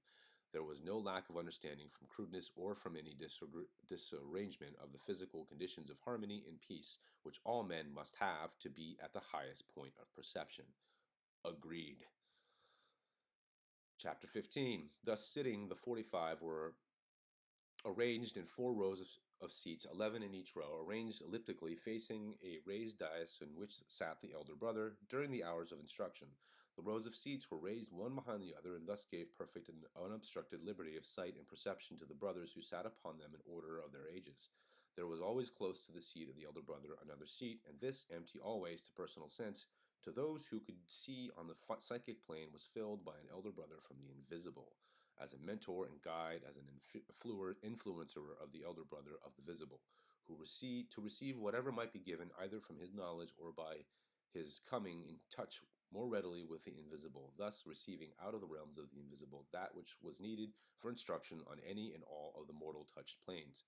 A narrow staircase was arranged in the thick wall which led to the chamber of the 45, and a sliding door opening to the slightest touch of those who knew admitted into the chamber. This chamber was sealed and floored. I guess they mean like the ceiling itself, the sealed and floored sides, top and bottom, with wood they obtained from the country to be known in the latter days as South America, but then a large island. It was of a peculiar hardness, dark red in color, and susceptible of the most brilliant and lasting polish. It was so well fitted together that it seemed like one piece. They who were the builders controlled the elemental force, which was able to do persistently and in the finest manner whatever was set to do. So when the door was closed, it appeared as if they were in a shell from which there was no possible escape. There was no danger from any other accident, except possibly an earthquake.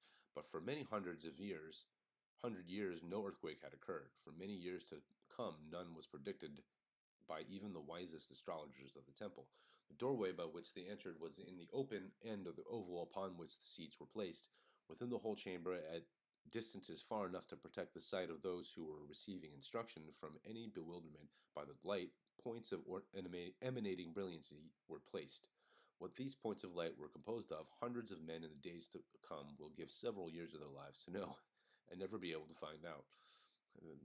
He constantly uses that, doesn't he?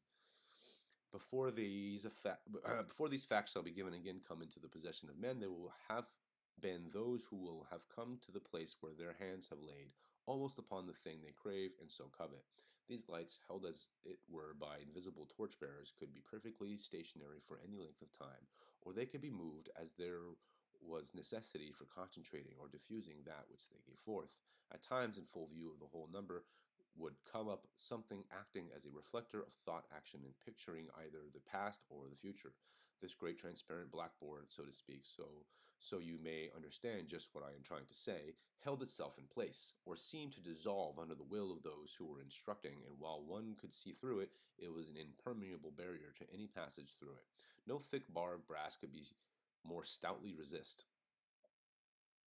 While there was nothing of it that appealed to the sense of sight, there was still such force that it served as an obstruction, although invisible. Upon this clear sheet, of size large enough to fill the whole 25 feet, rising up as might be necessary for the accommodation of whatever was thrown upon it, out of the mental conditions of those who taught under the law set up by those who, in the highest chamber of the temple, watched and waited through the centuries. So in the times of instruction, the elder brother detailed whatsoever should come to him out of his own mentality, or should be given him out of the records of the past, or of that which should be the result of sequence in the future. At the same time, he demonstrated upon the invisible screen exactly as he described, both as to what had already occurred or might take place. Did he desire to unfold a line of sequence, then as he talked of the sequence in a particular way, the whole company would see that all the sequences were alike, that everything moved forward on the line of one creative thought in perfect harmony for accomplishment of all events in manifestation. The things that seemed to happen were due to the perception of the investigator and to the non-manifestation of the same time of the peculiarities appearing in the individual through which cognizance was made. And I gotta take a quick sip. But let us describe one session. Minute by minute, there have been persons coming through the door into the chamber, which is held in the softness of a dim, pleasant twilight, not clear enough for perception except at close range. They have quietly and without speaking come forward, each to the seats where they have evidently been assigned, then sitting, have restfully waited in silence and peace, and coming in, they have all advanced from the door of entrance across the space where the square of demonstration was held, thus showing as they came in there was nothing between them and their seats. They have passed on, and all are now seated. There was not a single absentee. Such a thing of absenteeism or tardiness in the workings of the great temple was unknown. Too well they knew the wonderful power of continuous, unbroken action, in big capital letters. The hour strikes from a sonorously toned bell, seemingly in the center of the room. To the personal sense, no bell is visible. It might seem strange that we Atlanteans had any idea of measuring time, but it must be remembered that there is nothing not known, nothing that will ever be known, nothing that the world will ever receive that was not received by those who, eager for knowledge, were not only eager to understand, but to use. We had perceived and received all human knowledge. That's why if you read the Emerald Tablets of Thoth, under the very first book, under the title, it says, "There is nothing new under the sun." As the hour strikes in the manner I have described, the 44, the elder brother, looking up, perceived a form dim and misty in outline, has filled the chair of the presiding instructor, sitting in the position of meditation, which in the later times the Egyptians copied in their temple work and left us on record on their books of stone. They concentrate on the thought of unity. There were 3 points upon which they concentrated in succession: unity, harmony, and love, for these 3 constitute the unmanifested. So they who are in the 45 were taught. When the quickening of the invisible within themselves had become exalted, at a sign from the elder brother they stood, and making a sign that is recognized by both the visible and invisible, repeated the words having themselves potency, force, and intense harmonious vibration. These words were reinforced by other vibrations resembling the rolling sounds of a great organ. It was a reverberation, partly reflected and partly responsive out of the invisible, by which they received answer, and thus became unified into the sense of condition of desire in its most perfect form of whatever might and could be given them. On this night of which I am speaking, the elder brother commenced describing the possibilities of unfolding in all who were present, and the unfolding of the earth's condition, of the things that would bear down in the way of the clouds and darkness, of limitation, obstruction, and opposition, and as he described, step by step, that which might come under certain circumstances. The screen of almost invisible material quivered and shimmered with the lights and shades passing over it. Those who perceived with only the physical eye, there was only a dancing of lurid fires. To each who had come into more perfect condition, it was possible to perceive not only the play of light, but the varying colors and forms which lay behind the colors, not only upon the pictures of the scenes, but upon the scenes themselves. The future represented itself as the eternal now. One of the 45, looking forward, not dreaming at all that seemed to occur, was about to come into the close future, hardly attempting to estimate time, saw then how the brotherhood of wisdom for the ages might find itself for a time unrepresented upon the earth, but under the obligations which make the members of the brotherhood acting, living members, whether living or dead, so the membership of in the invisible sought, desired, and brought about the remanifestation and rehabilitation. All the signs and points made and desired to be emphasized were illustrated upon our screen, and thus, as the time went on in that which was to be dawn of a new creation, so to speak, we perceived a certain gatherings of the far future were also being pictured upon the screen. I remember it all well, for it seemed, as the memory comes to me out of the past, there was some responding condition within myself. Not only did I see it and feel it as regarding myself, but that others would then come to it at the same time, whose presence and help would recall the now, but to be known then as ancient days, and they would testify to the truth of the then pictured. I cannot tell you fully of all the drapings and decorations and precious metals that adorn this chamber, but you may imagine for yourself nothing was spared to make it a fit place, both in the conditions of the visible in the potencies of the invisible, drawn from all over the world for the inculcating in its fullest and strongest the truth of that which will be fully verified. They who now in life know not only of the lower, but also of the higher, thus perceive the apparently futile in many respects, has for its governing impelling force the strength and power of the ages behind it. All move on to fulfill in the completed outline whatever was set and designed to be accomplished. Thus the lessons given to the 45 were either in voice vibration through the sense of sight or by thought transference. Whichever method was used, the vibrations made themselves plainly visible to the sense to which they were addressed. Their vividness depended upon the intensity with which the thought was projected. But at all times, during a session of 45, there were shadows more or less distinct in outline, playing over the wonderful spectrum. When instructions were being received from the three, the play of the forms and colors were something that has never been seen elsewhere in the whole world. The reflections then obtained have really so impinged upon the great astral record that the works accomplished have become mighty influences upon the globe. The record of what these denizens of the secret chambers of the great temple thought and did is one day to be supremely dominant in the affairs of the world. As the cycle rises to completion, it will become more and more potent. He who is wise and able thus has given some outline. Interesting. Taking another sip. Chapter 16.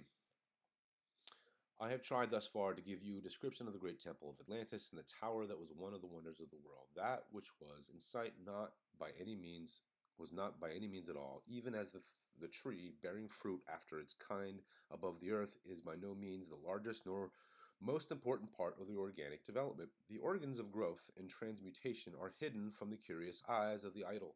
So we have in the mid-heavens the angels and spirits of light, on earth mortals both visible and invisible. Beneath the earth's surface are the beings belonging to the lower races, who have never been subjugated by the spiritual powers of such as held sway in the upper chambers. These elemental beings will be classed in the later days as salamanders, water spirits, kobolds, goblins, and dwarves. Oh, interesting. They are workers in the fire, the water, and the earth or rocks. It was in the internal fires of unregisterable heat that during the latter days of Atlantis, the immense stores of gold and jewels, which the temple treasury held, were manufactured under primal conditions. And this also was illustrated the great law of transmutation. As the great tower flung itself towards the mid-heavens, pointing everlastingly upward, it indicated the constant search man is making to the extent of his ability for truth, light, and potency. Part of the tower that sank lower and lower into the bowels of the earth, piped by the material and physical uses of that which was capable of transmutation, it also held within itself the lesson of the, quote, descent into matter, unquote, man's environment. So far as man himself was concerned, it held also the doctrine of the three brains. To all the world, both Atlantean and foreign, the lesson was, quote, in the heavens above and the earth beneath, the waters under the earth, and the waters under the earth, unquote.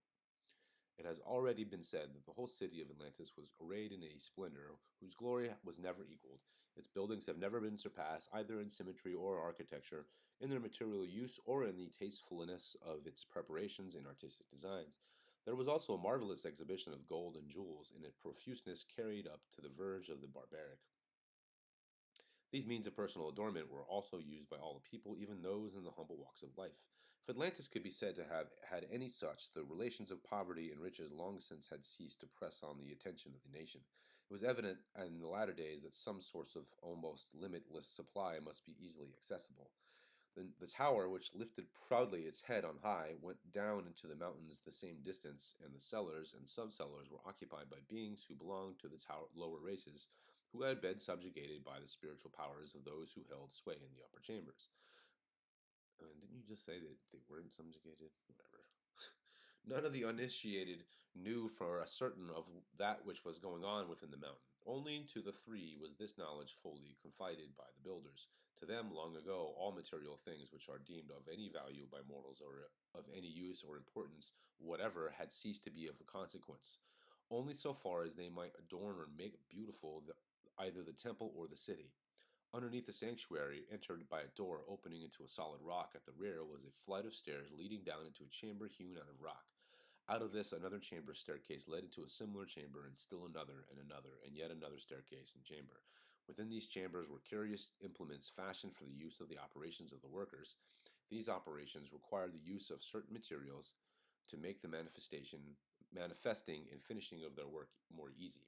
Their projected spirit power threw back the results produced by the various combinations. Many of these implements and operations will come into the hands of the reincarnated Atlanteans from time to time, and more of them will not be given out except into the hands of the most trusted few. In the first cellar, spirits of the air labored and toiled, doing the will of the masters. The second cellar, the spirits of the earth moved to and fro, intent on carrying out that to which they were set.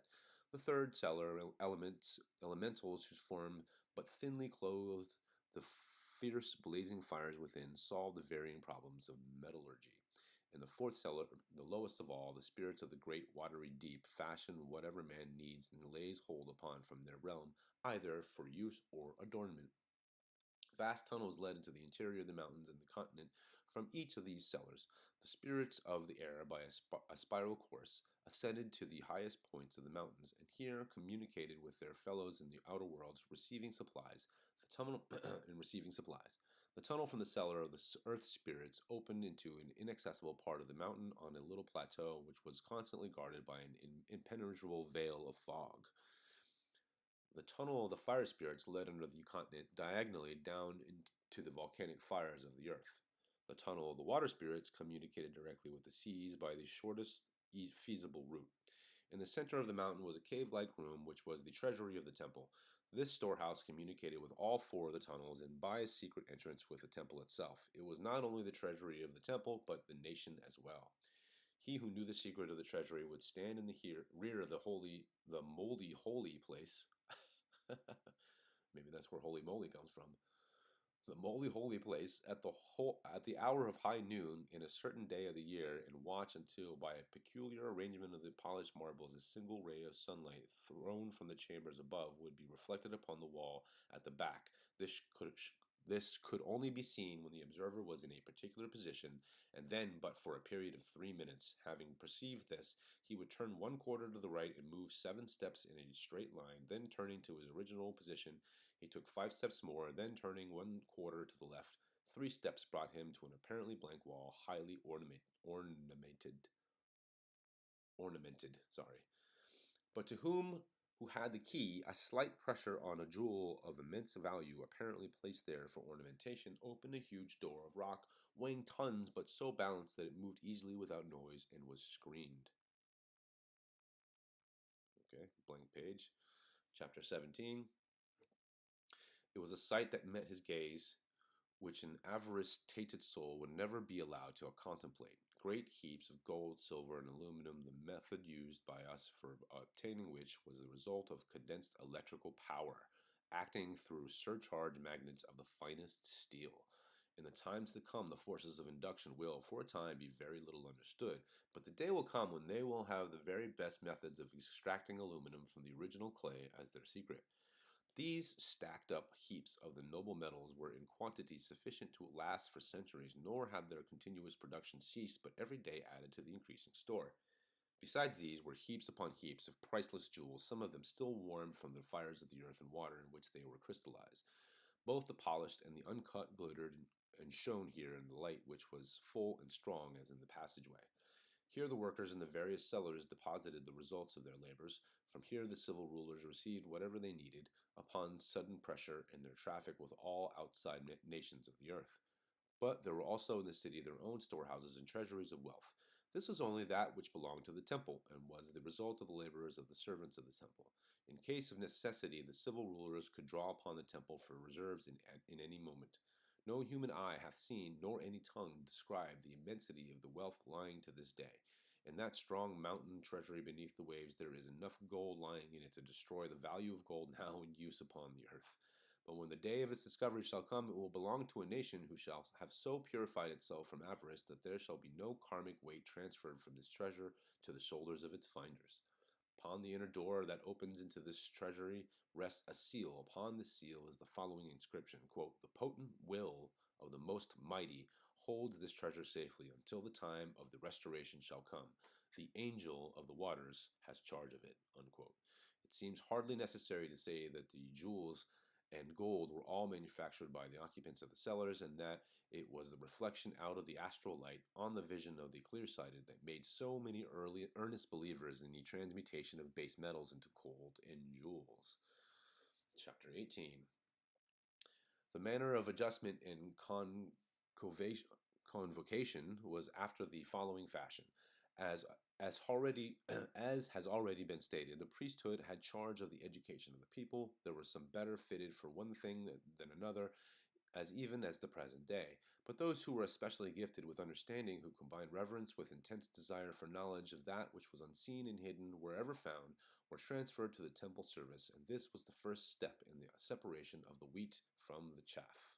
Those who, in their training as part of the temple family, exhibited still a higher degree of intelligence and perception, were once again set aside for the 45, and again in the same manner for the 15. The selection of the higher chambers followed in the same order, from those best developed and adapted to the work to be done.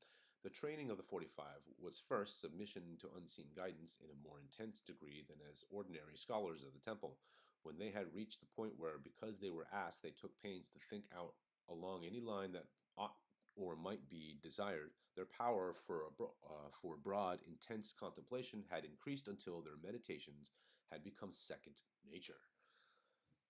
That's right.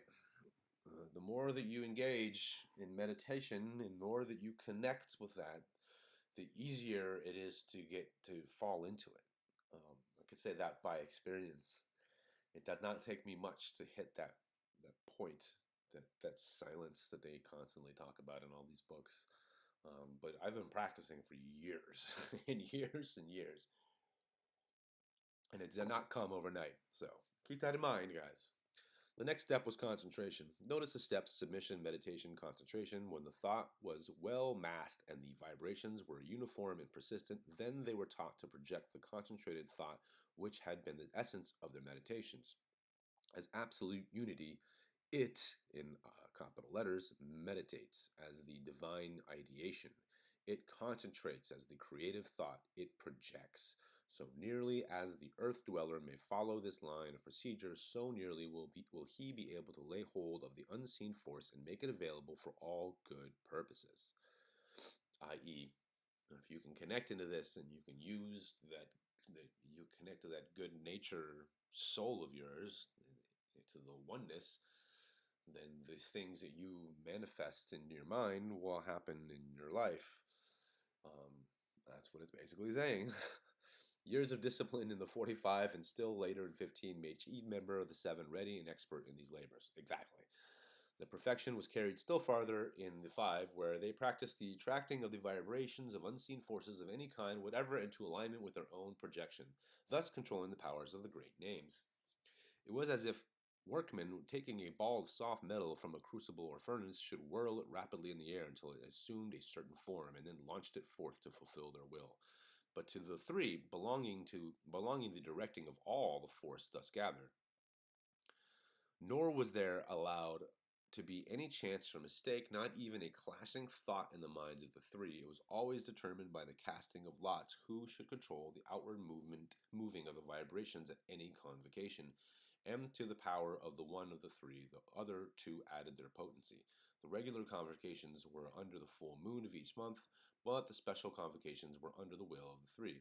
When a special convocation was desired, the word given at the last convocation was whispered to each out of the invisible in such a manner that all could recognize and understand the call. At the close of the convocation, the elder brother of each section received from the elder brother of the highest section a word like this, quote unquote, mild. Mild? Yeah? M-Y-L-D. This is the elder brother communicating to the inner sense of the instructed, it never being spoken aloud, as the closing password of the session. If there was a special convocation, then to each one came out of the silence the word to the inner ear, and thereby not only was the day named, but the hour was fixed, being always at a certain distance from the sun's setting. If there was no special convocation, then at the next regular meeting, each one present at the opening in succession in low breath pronounced the given word, so that which had been given out was again recalled. The work was formally opened in the upper chamber by the three. At the first word of invocation, the quote, center of fire unquote, glowed and flashed, and whatever had been planned or arranged for, needing potency, was apportioned among the lower chambers. In the chamber of five, the polished marble with slabs reflected the orders. In the chamber of seven, the notes of the bell, like the tones of some sweet harmony, told the story.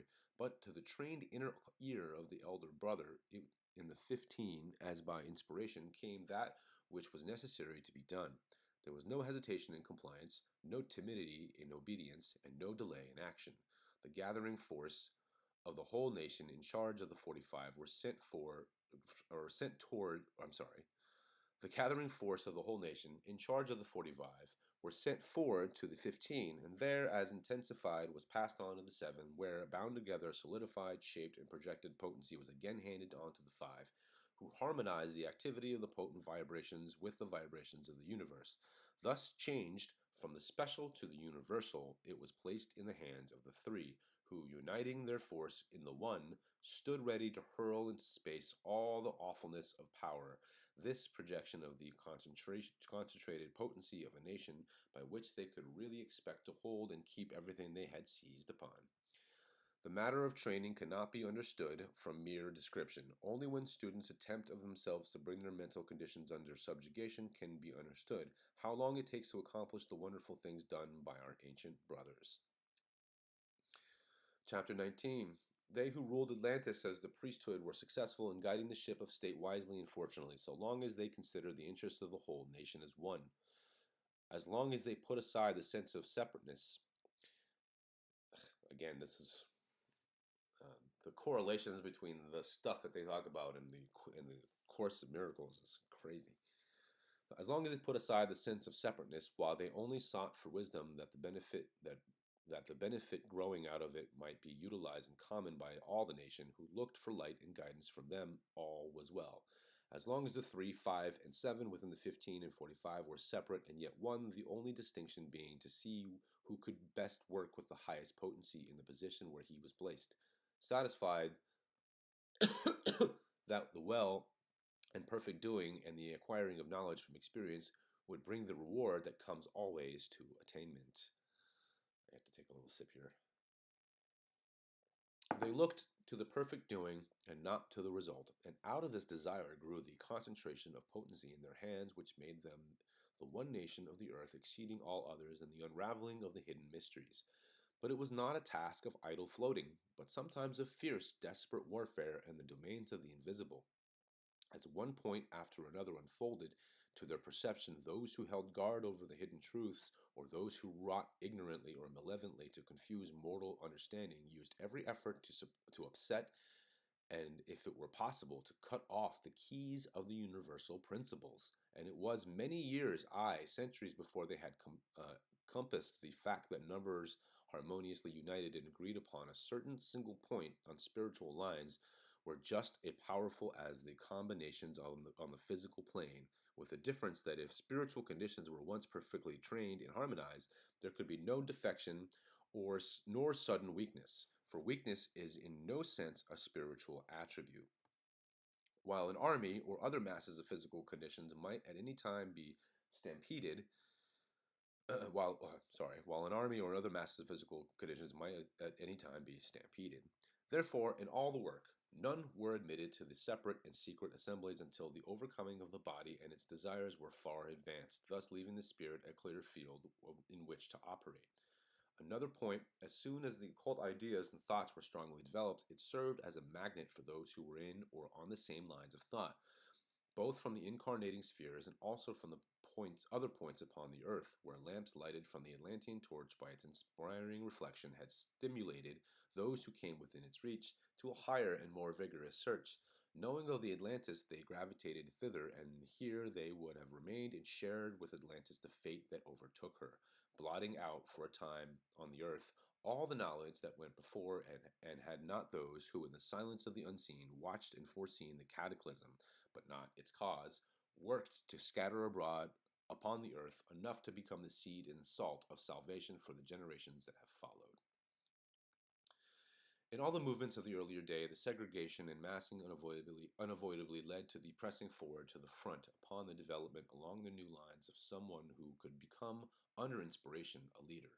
This was all well, except as the world always resents and resists the aggressiveness of new ideas, with the knife, I'm going to say the block of wood, the scaffold, and in later days with the subtler force of mind, thus crushing, torturing, and destroying the instruments or leaders. They who are depositories of knowledge for the time being thus suffered ignominious death. The knowledge itself has been in great danger from the machinations of secret enemies, of total eradication from the earth and the perceptions of its inhabitants. This was likely to happen before its firm establishment could be accomplished. This fact was well known and understood by the malign forces. Upon this knowledge they acted again and again, seeking to have the leaders in occult movements either bring destruction upon themselves or have others entirely cut them off. Therefore, those having this matter in charge have resolved, instead of teaching men through the tongue and brain of Brahma or a Jesus, his place should be supplied by a sodality of many welded into one. But even here, I think it means, even here they stand face to face with another obstacle. It has been an essential that if the truth be preserved, individuality must increase in its perception and reality, and in the latter days they will be confronted with the intense individuality of the people who are confused and overcome by the sense of separateness. They do seek to study out these lines and to gain wisdom, but to gain wisdom must, as it were, train the units made up of members into a oneness of individuality of the whole, and thus shall be born a new Messiah in big letters, or a new truth. The Christos of that great cycle will be a union of many individuals, or a nation who shall stand as the representative of the new unfoldment of truth. In the records of the adepts there is a vision described as seen by one of the mighty ones, of an image whose head, body, and limbs were made up of different metals, and the feet were of iron and aluminum. Each of these metals represented a messianic age, a new truth, and an empire directly relating to some manifestation of that truth. These will represent the leaders of the previous dispensations, and then follows the vision, a stone cut out of the mountain without hands, which represents a nation fashioning itself, until it shall have obtained Messiahship in huge capital letters, and thus more powerful it shall overshadow in its manifestation and dispensation all that has come before, all who are looking towards the light, all who are seeking unselfishly wisdom must, as constituent parts of that nation, attain such light, such wisdom, and draw closer and closer together like drops of mercury. When they touch, they shall become as one. For this we work and wait. All right, chapter 20, which I think is the last chapter. Yes, it is. All right, last chapter, guys.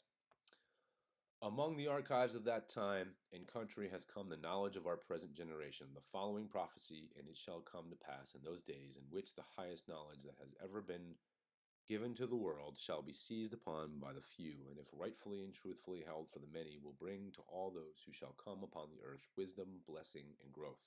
But there must also be an overcoming of the natural and physical, which will bring disturbance and sore distress, because the physical yields not to the rule of the spirit without much resistance. That's correct. All progress in the soul's career is stimulated by the instinct of the spirit to return to the condition of its first powers and estate before it should have individualized itself from the one. Again, very, very close to A Course of Miracles, which was published 70 years after this book. It is no sin nor crime to seek to know by all the means within the power of the spirit to grab or undertake, nor does the one resent as sin such attempts. On the contrary, it, in huge letters, intends that they who have become individualized shall sooner or later enter into all knowledge, that is, the perfect attainment. It shall come to pass, whoever fits the self for knowledge shall receive it, but whoever attempts to grasp potency without being fitted to handle it, serious consequences will ensue, and the thing already attained may be taken away. There can be no sin for those who shall have knowledge in the grasping of the very highest in their pursuit, but if they shall seek, before they have made themselves ready to grasp that which is withheld simply by their own force or potency, disregarding the consenting or the law of the one, then there will come dire results. Or if it is so happen that the nation shall have so far advanced that their knowledge would be dangerous to the other nations of the world in its use, then will it be withdrawn. But this is true, that the physical man is of no value only as an agent in the computation of the happenings upon the earth. While it might seem to man an awful thing that millions of bodies should cease to exist, there was nothing in that issue that could be charged against the leaders. That was something distinct by itself, and something that fulfilled the law. The thing for which the leaders suffered was disobedience of the law, which denied to the created the forceful taking from the one any knowledge for which the taker is not prepared. When unlimited power meets universal potency, there can't be but one issue. So now understand there was no sin, but simply the outcome of the law of the universe. Even the intense desire which might seem a sin was in one sense lawful, and the result of causes implanted by the creative thought itself. They were not responsible, but they were the instruments. It was necessary that the law should be proved. It has always been been a saying of the wise ones that those things which seem to be great disasters to the earth dwellers must come to pass, and instruments must be used for that purpose. But these instruments standing in the front must suffer for that which they have provoked. As to the outlook for accomplishment, the instruments of the mighty forces of the unseen evidently have not developed the strength we desire, nor that it is necessary for the perfect culmination. Until further training can develop proper concentration, they seek to bridge over and to hold as much as possible of that which has already been gained. Oh, whoops, sorry, one more chapter. 21. By way of addenda, and to show that this book has authoritative substance for its assertions and information, we give our readers a couple clippings from the mass of newspaper flotsam and jetsam of the last years. The following is the Maya account of the destruction of Atlantis from Dr. Augustus Le Plongion's rendering of the Troano manuscript. And we read this in the Philosophy of Fire, but we'll read this again. The year is year 6 Khan on the 11th Muluk in the month of Zak. There occurred terrible earthquakes, which continued without interruption until the 13th Chuen. The country of the hills of mud, the land of Mu, was sacrificed, being twice upheaved. It suddenly disappeared during the night, the basin being continuously shaken by volcanic forces.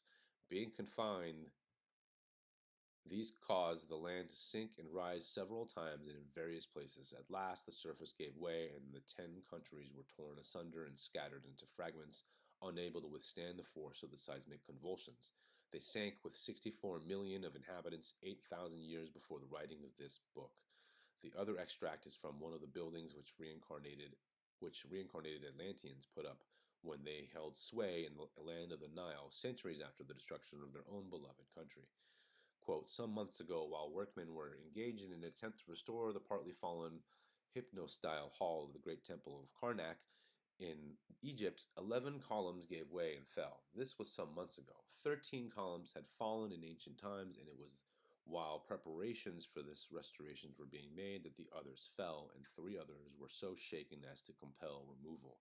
Our archaeological leaders will be delighted to learn that hundreds of Arab laborers under the direction of able engineers are now engaged in restoring these ancient ruins, the largest and best preserved of any in Egypt which have reached these times.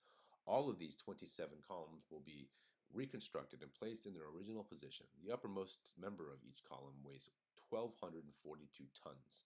The architraves weighing 25 tons each. Modern engineering processes are not equal to the task of reconstructing this work, so a huge inclined plane requiring 100,000 cubic meters of earth after the manner of the ancient architects will be constructed and removed when the work is finished, which is expected will be completed by May 1904. In December last, Mr. Legrand, in charge of the work, came upon a wonderfully beautiful bust of one of Egypt's oldest gods.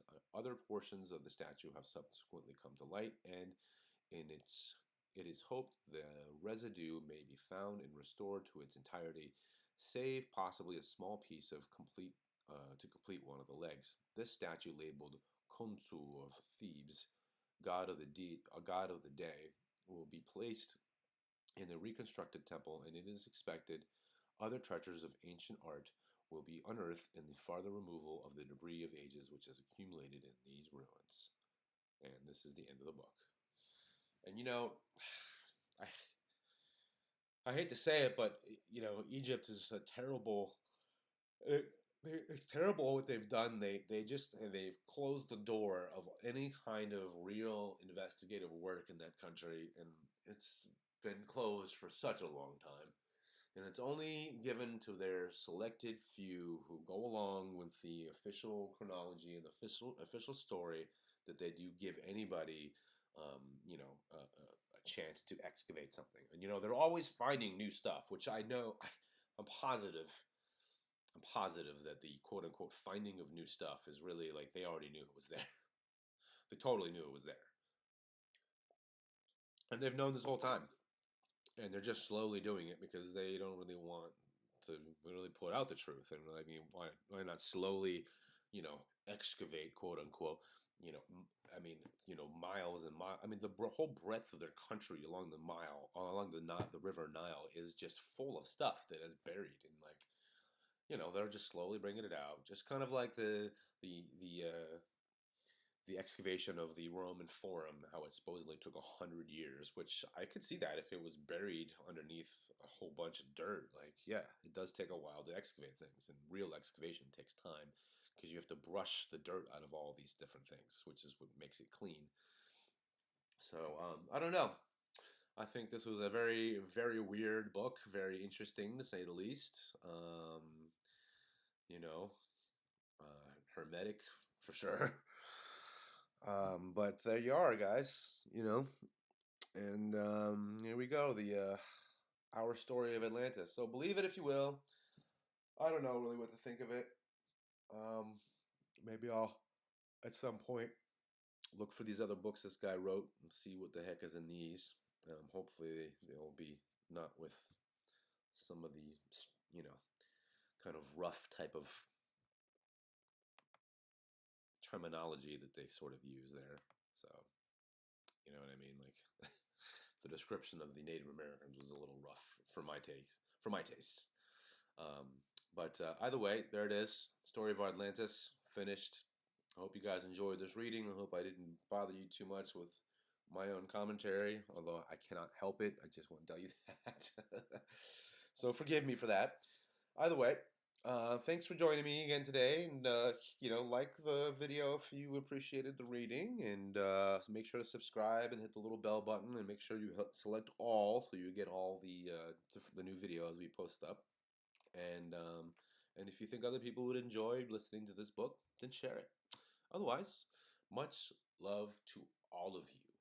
And I think there is some very interesting stuff in these books that are little bits of clues. So I'll probably come back and reference this from time to time in other researches just to be like, well, this is what this says, you know. But either way, I appreciate you guys again for joining me. Love all of you guys, and I wish you a wonderful, wonderful day.